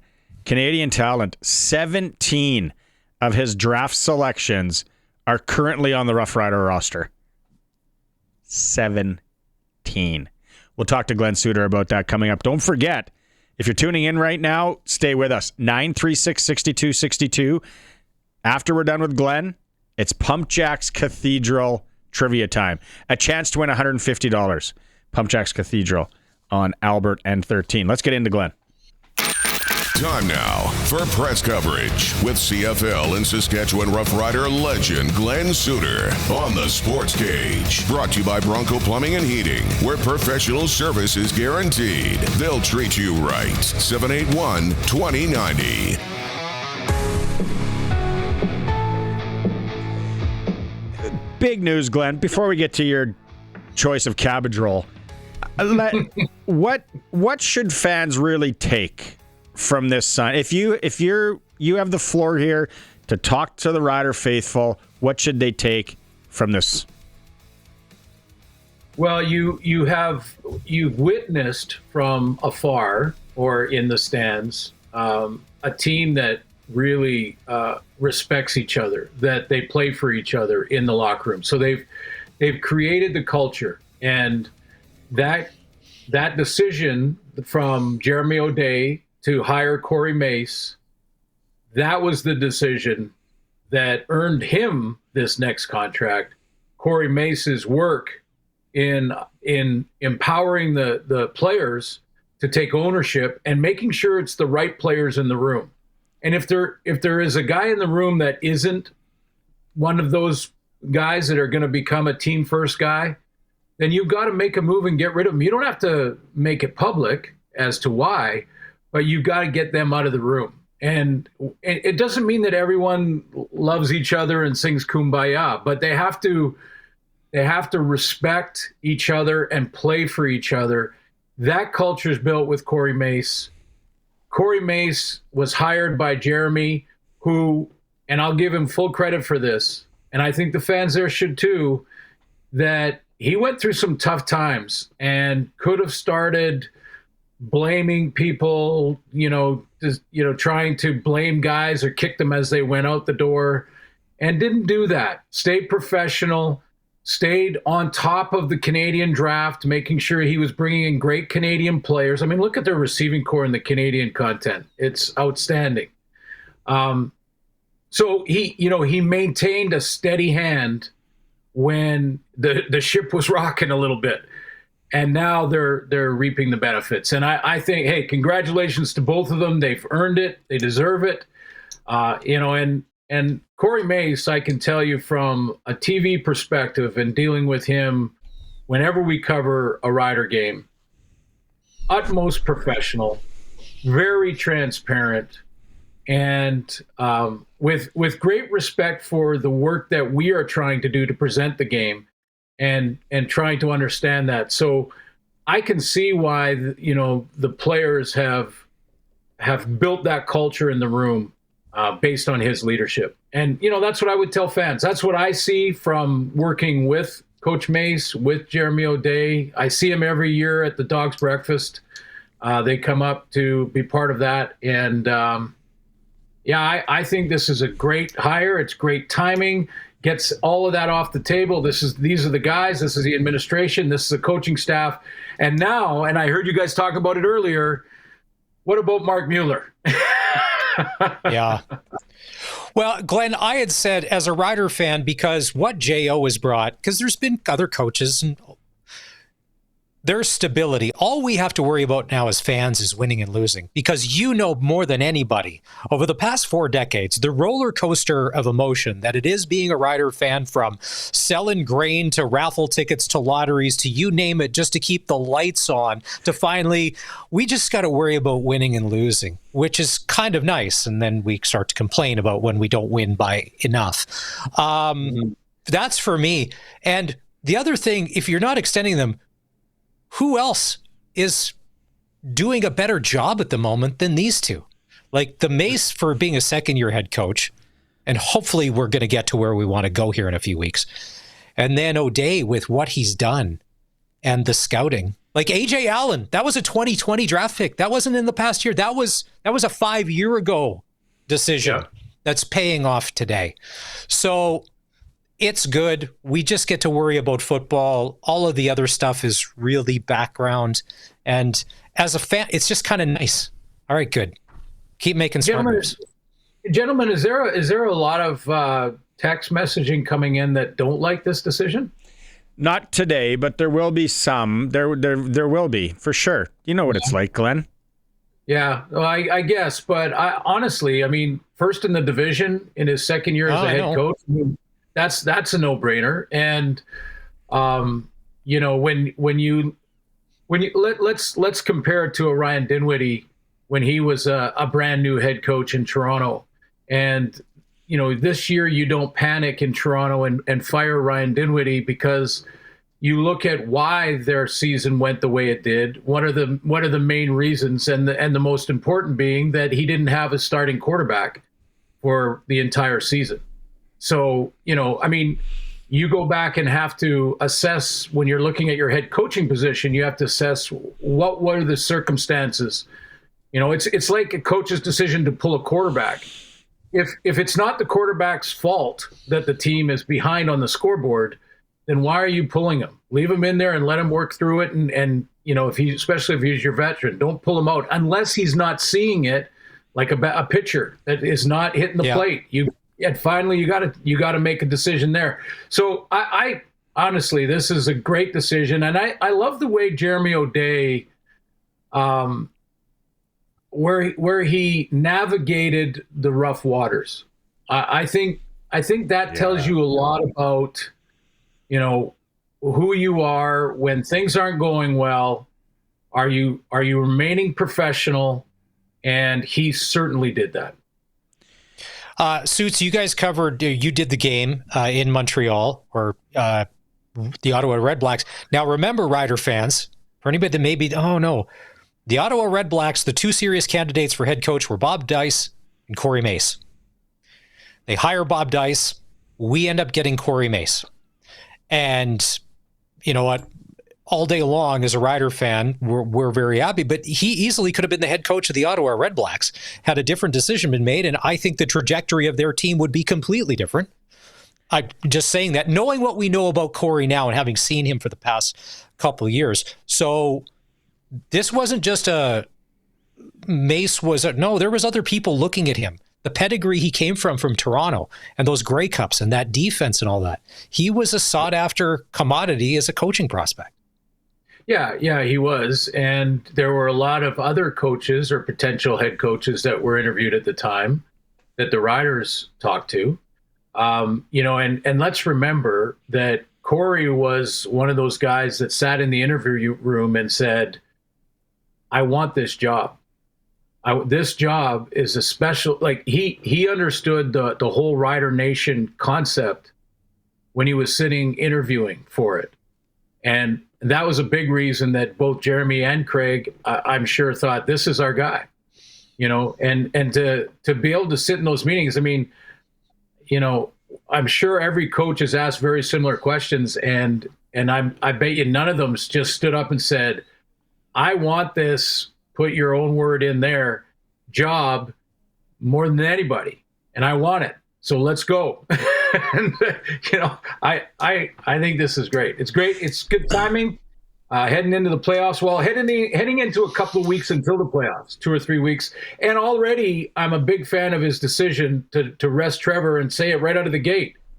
We're not playing Trevor until the West Final. So I think that's a smart move. Why do you like that? Because, well, there's a few reasons. The first one is it takes him out of harm's way, because it only takes a follow through and a thumb to hit a helmet. It doesn't have to be a catastrophic injury by any stretch, but it takes, you know, remember Zach Collaros in the Grey Cup game, you know, last year, he followed through and cut his finger on his passing hand, and he didn't have the same accuracy the rest of the game. I mean, you know, it doesn't take much for something goofy like that to happen. So you've taken him out of that possibility. Secondly, you may need Jake Maier at some point to win this West Final and get you there. And maybe you need him, and knock on wood, you don't, but maybe you need him in the Cup as well. So any type of experience he can get leading into that really helps you. The other is the message. You know, I keep hearing that coaches sometimes say, well, we want to win. That's why I played my guys. And I can tell you the example with Ottawa, like why we were still seeing Dustin Crum in the second half against Montreal. I'll never understand that. They have a chance to assess Tyree Adams as a quarterback under the real lights of a game, and they lost that opportunity. Now they still have a couple games, so they'll probably play him now. But why not then? I mean, so Jake Maier is important. Those reps are important for him. And the message from your coach when you're in these situations is not, well, we don't care about winning anymore, and that's why we're playing these guys. No, it's not about that. It's about you are on this team and on this roster because we believe we can win with you. Because if Jake Maier wasn't there and they didn't believe they could win with Jake Maier, then he wouldn't be the backup. He wouldn't be number 2. They'd have been searching all year for a number 2. So the message is the same. The message is we expect you to go win and play at the same level as the starters. That's why you're on this roster. And the rosters aren't that big. So if you're on it for a reason. And the message should just be, hey, we believe we can win with you. So let's go and keep on winning. You're the coach. Who are the must, after Trevor Harris, can we throw AJ Ouellette in there? Who are the must sit? Well, that a little bit of that, honestly, Barney, is going to be dependent on, what their practice roster, what their ratios and injured list, the ratio. There's a few things that they're going to have to juggle there. You can't sit everyone you'd like to. But I'd put it this way.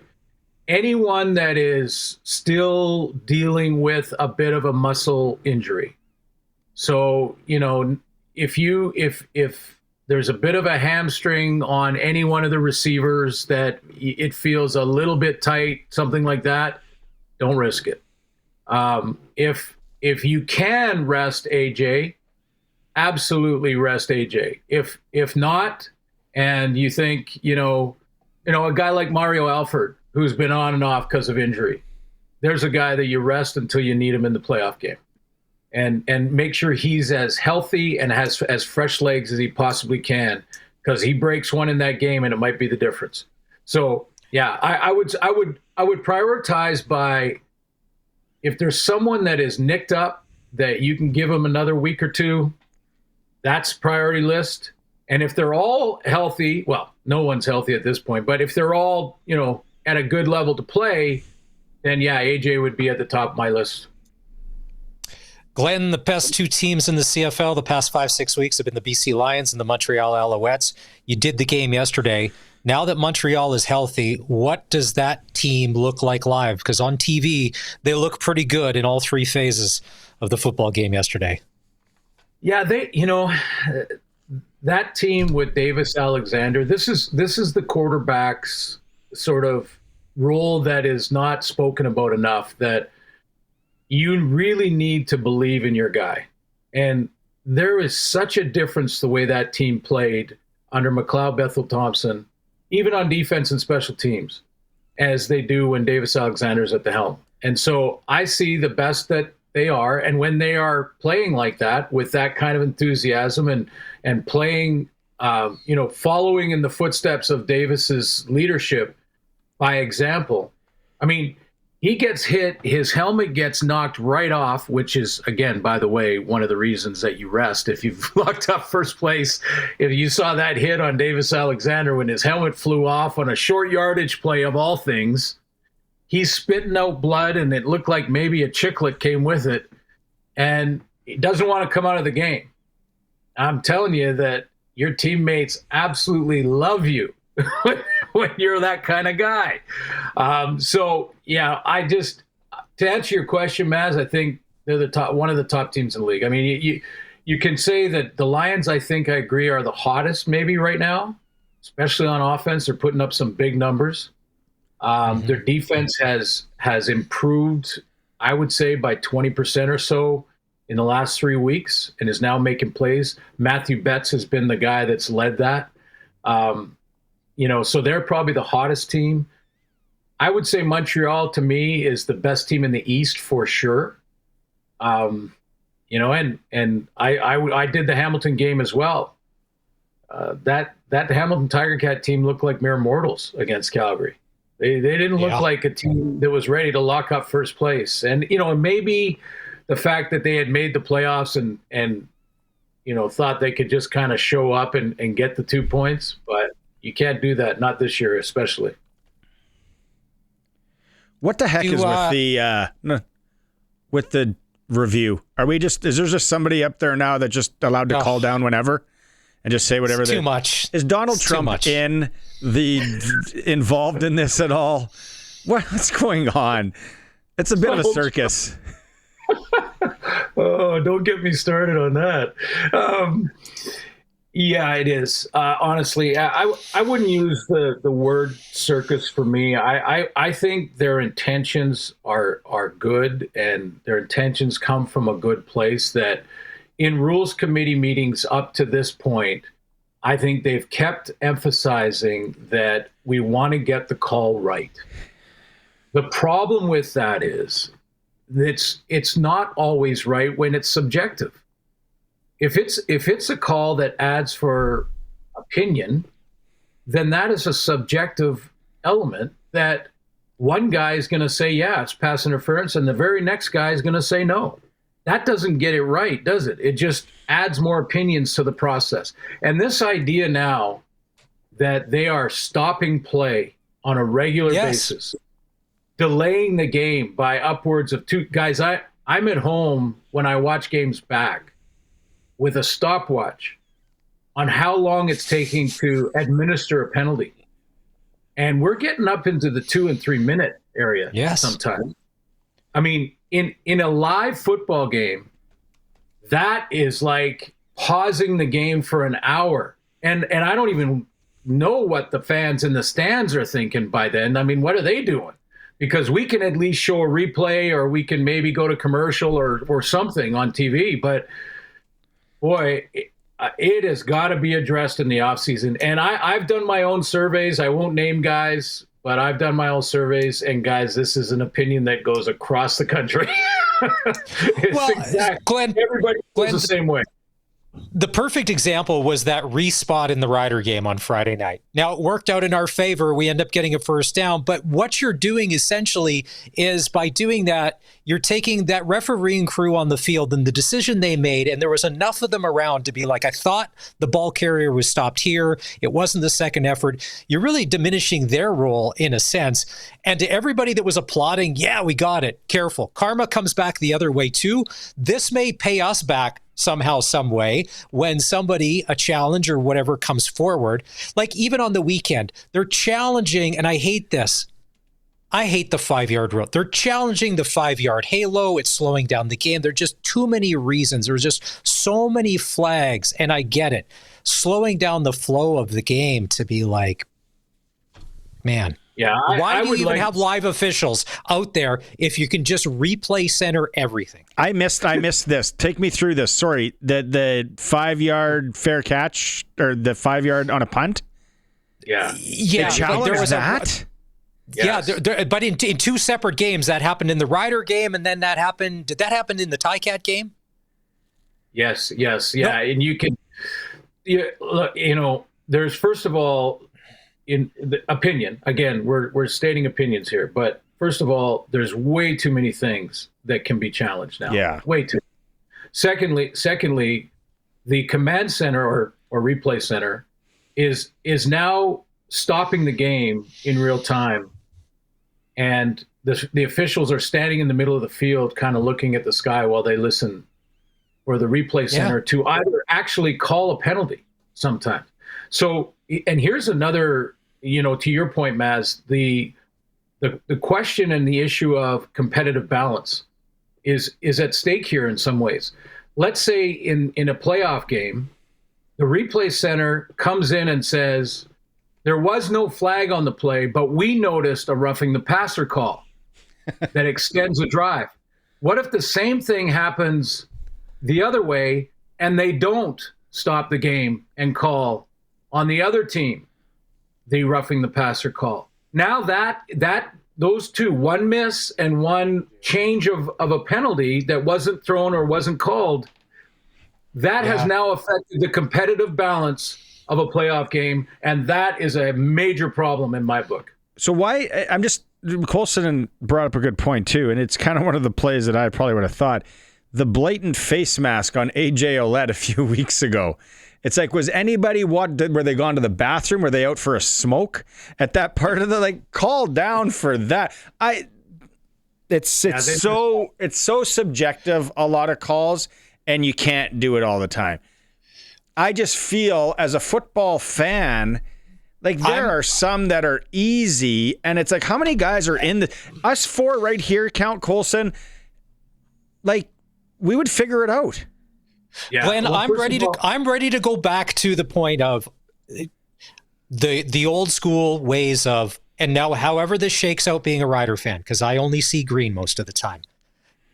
if it was just back to live human refereeing and however that plays out, that plays out like it used to be, because I think then we get our game back. Because you could, like Glenn, you'd said, on every play there's holding. You could eye in the sky a holding play, a holding call on every play if you wanted to, and find pass interference probably on every play. But that's not good for football. That's not good for our game. No, and you guys ask Darian Durant this too, because he's an offensive-minded guy. So I'd be interested to hear his opinion on it. But right now, the pass interference is become just.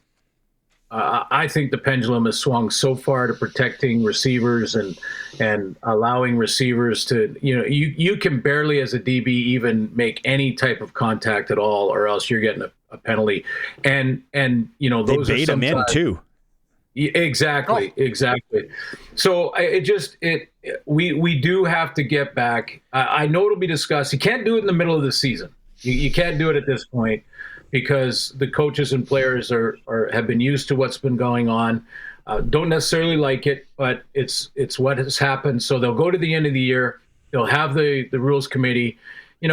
I think if the new commissioner, Stuart Johnston, wants to make a real impact, there are a few things he can do right out of the gate. Now, they may seem small. This is not marketing and franchise values and corporate greatness. This is things that can enhance the game in a big way. And Replay Center and its involvement and how you challenge is definitely one that's got to be completely revamped. We need to add players to the roster. We need to make the rosters bigger so you can get more you can get separate special teams, and that's going to take money, so they have to figure out the budget. And from a TV perspective, we need to figure out how to get Spider Cam on every one of those games. And that's the biggest difference to me. That's the camera, by the way, that hangs over, and it looks like a video game to kids. And when I watch the NFL and CFL, like our game, their field is smaller, so it shoots differently.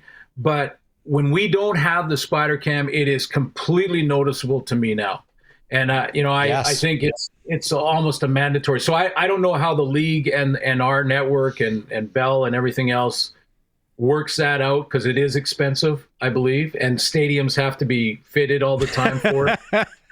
So we have to do that. But, McMahon Stadium. Yeah, exactly. So we have to do that. But those are three things that may seem like little things, but they go a long way to fixing the pace. The excitement level keeps going up. We have less injuries because of fatigue, and the game looks sharper.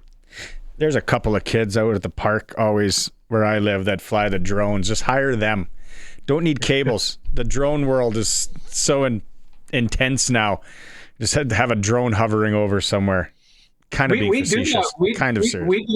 We do that though, Barney. We use a drone for the scenics. When you're for the opening shots. Yes, the opening shots when we're coming into the stadium. We'll show you the big beautiful downtown Regina as we get set for.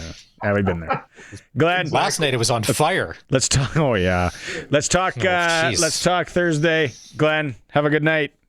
Yeah, and hey, good on Brett Lawther. I just want to throw that in before we go. Good on him, man. I was happy to see him have that kind of game. 5 for 5. No. Yes, sir. No. Okay, guys, we'll Old talk school. Thursday. So yeah, that is press coverage with Glen Suitor. It is brought to you by Bronco Plumbing and Heating, where professional service is guaranteed.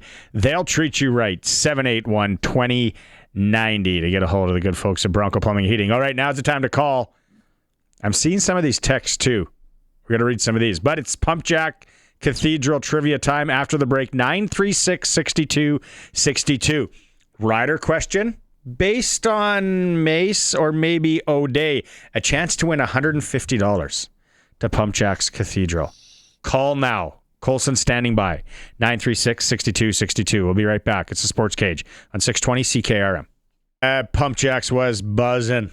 Pre-game, post-game, that West Final.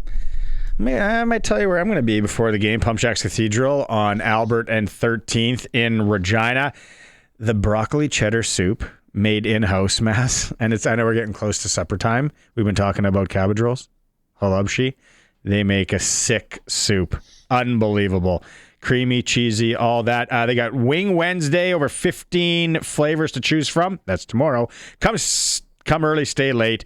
And they have live music on the weekend. All right, we got Dan on the line. Dan called in. Dan, you there? Can you hear me loud and clear, Dano? Yeah, you bet. I'm here. Okay. Here's the question. You're going to have 10 seconds to answer it.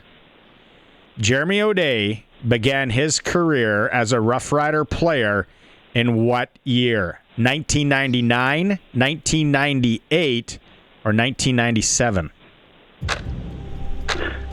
98. Dan. Oh, really? Yeah, it's 99, buddy. You know what? I know it was 30 years. Yeah, you still win a lunch, though. You still win a lunch from Pump Jocks Cathedral. Colson's going to grab her info. Stay on the line. Thanks for calling, Dan, again. Okay, thank you very much. 1999, that's a long time ago, Maz. We don't want it to be a long time ago, but it is. I know.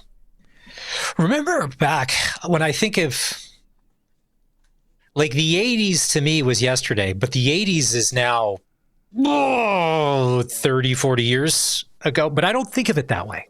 Everybody will have that decade where they think, well, that was just, whoa, wait a minute. Justin. Like, on the Prairie Land Rentals text line. This is something, Justin, that Sharky says every Thursday when he is here. Actually, Sharky gets mad because he's hungry and he has to go to Western Pizza after the show. But that Western Pizza ad is stuck in my head. What's that called? An earworm? They call that earworm. The kids call it. Yeah, the kids. That. Question: If you missed any part of that Glen Suitor interview, go back, because Suits. I get it. He's an employee of TSN, so he's kind of got to walk the line, but he's not afraid to be honest with us because he loves the CFL and he wants to see a great product. This is a curious question. Let's say somebody walking along the sideline kicked out the extension cord at Mosaic Stadium and the command center feed went down. Do they stop the football game until it's up and running? Like, will they play the game if the feed is down to the command center? Because tech stuff happens all the time. Like, would they just leave it in the hands of, like, the live human officials to play the game because of timing purposes? Like, TV is still up, but just the command center feed is down. I would think, as someone who worked in the TV world, and the play-by-play of sport world and all that, they would find out where that is unplugged. Colson, you're an AV guy. They would find that out, I bet you, in under 4 minutes. If you were walking around and for some reason unplugged it, you'd have to know which one to unplug too. I was going to say, if it's an unplugged extension cord, like you said, it's either going to be 2 minutes or it's going to be 2 hours. It's always one or the other. Are they using a power box?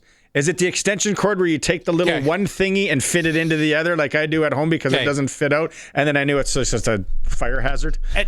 And if Colson says it's either going to be 2 minutes or 2 hours, so is the 2 hour, they're union guys on the job and they got to get X amount of hours in because they ain't doing anything fast because we're here for the long haul? Or is it somebody hustling who's like an intern who's trying to get a job and all of a sudden, this is on me? So no, it's the 2 hours because they don't realize it's an unplugged cable and they go to reset the servers first. They go to the big problem first and then go, oh, wait, it was unplugged. That's why it takes 2 hours. Smash the servers. Have the IT team put in a ticket to find the issue. I like it. I know. Justin. And then Curtis will ignore it. As we've established, Curtis will help anybody that's in senior management at our company without a ticket, but the rest of us peasants, when he sees tickets, he'll ignore them till he's got time to deal with us. I like Justin. Who's Justin? Justin's funny. Jeffrey, big Calgary guy, he says McMahon is the Fenway Park of Canada. You should learn to revere it. Okay, sure.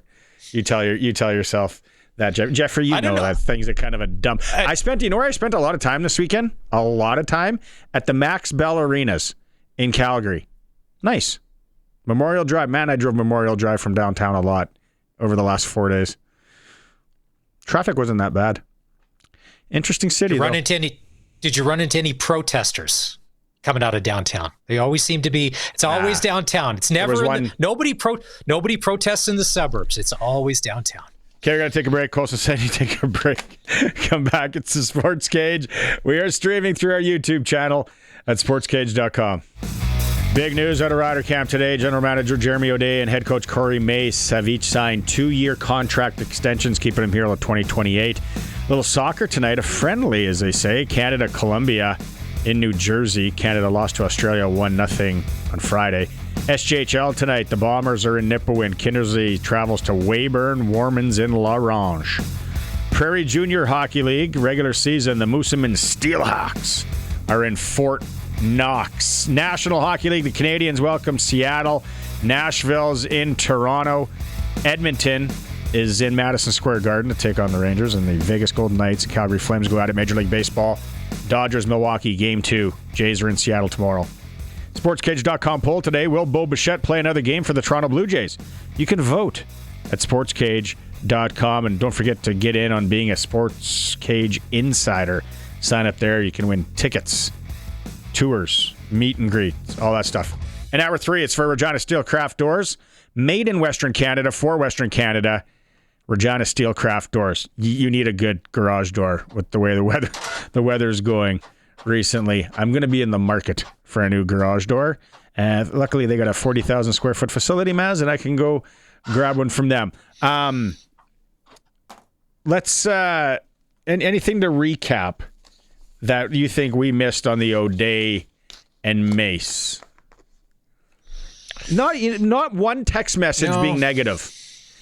No, a couple negative ones on other teams in and around the area, but nothing on, because I think the fans, we have smart listeners, smart fans, where it's like they're doing a good job. Well, they're 12-4, and we're heading into the playoffs. There's no better time.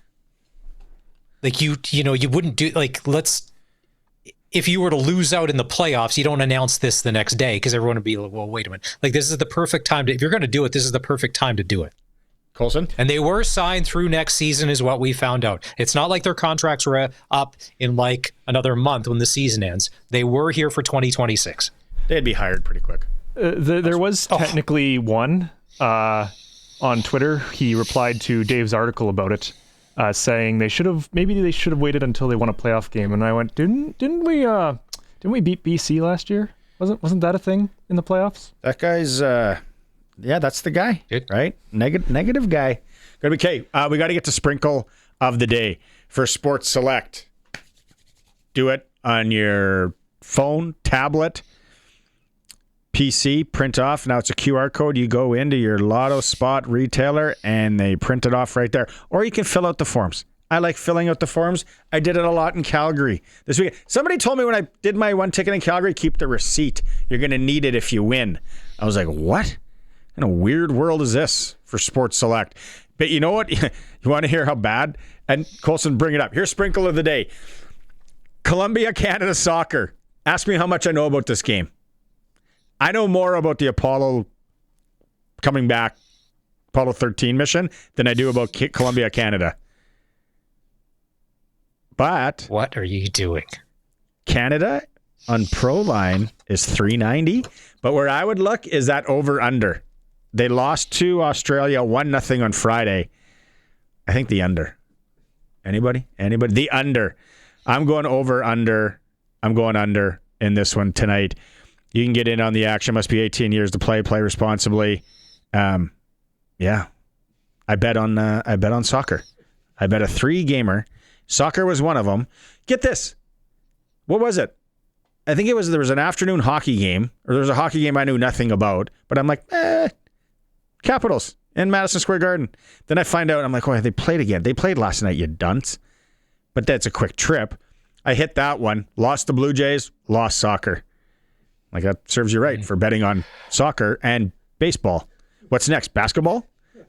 Well, speaking of betting and losing, and a lot of people losing their mind, the Buffalo Bills losing to Atlanta last night. There was so much money put on Buffalo. And if you're a Bills fan, I saw this crazy stat today. The teams they've beat are like 2-20 something. Like, they've beaten nobodies and they're losing to the team. So I said, everybody likes Josh Allen, but I don't know if the Buffalo Bills are as good as their 4-2 record, because last night they looked pretty pedestrian against an Atlanta team that I don't think is all that good. And Washington, what are you doing? Ball security there.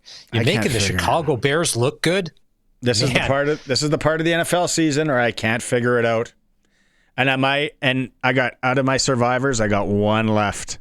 One. The Lone Ranger. Okay, Colson's telling us we got a break. That's it, Colson. Good job. Baz, good job. Baz back tomorrow. It's SportsCage. Thanks for tuning in.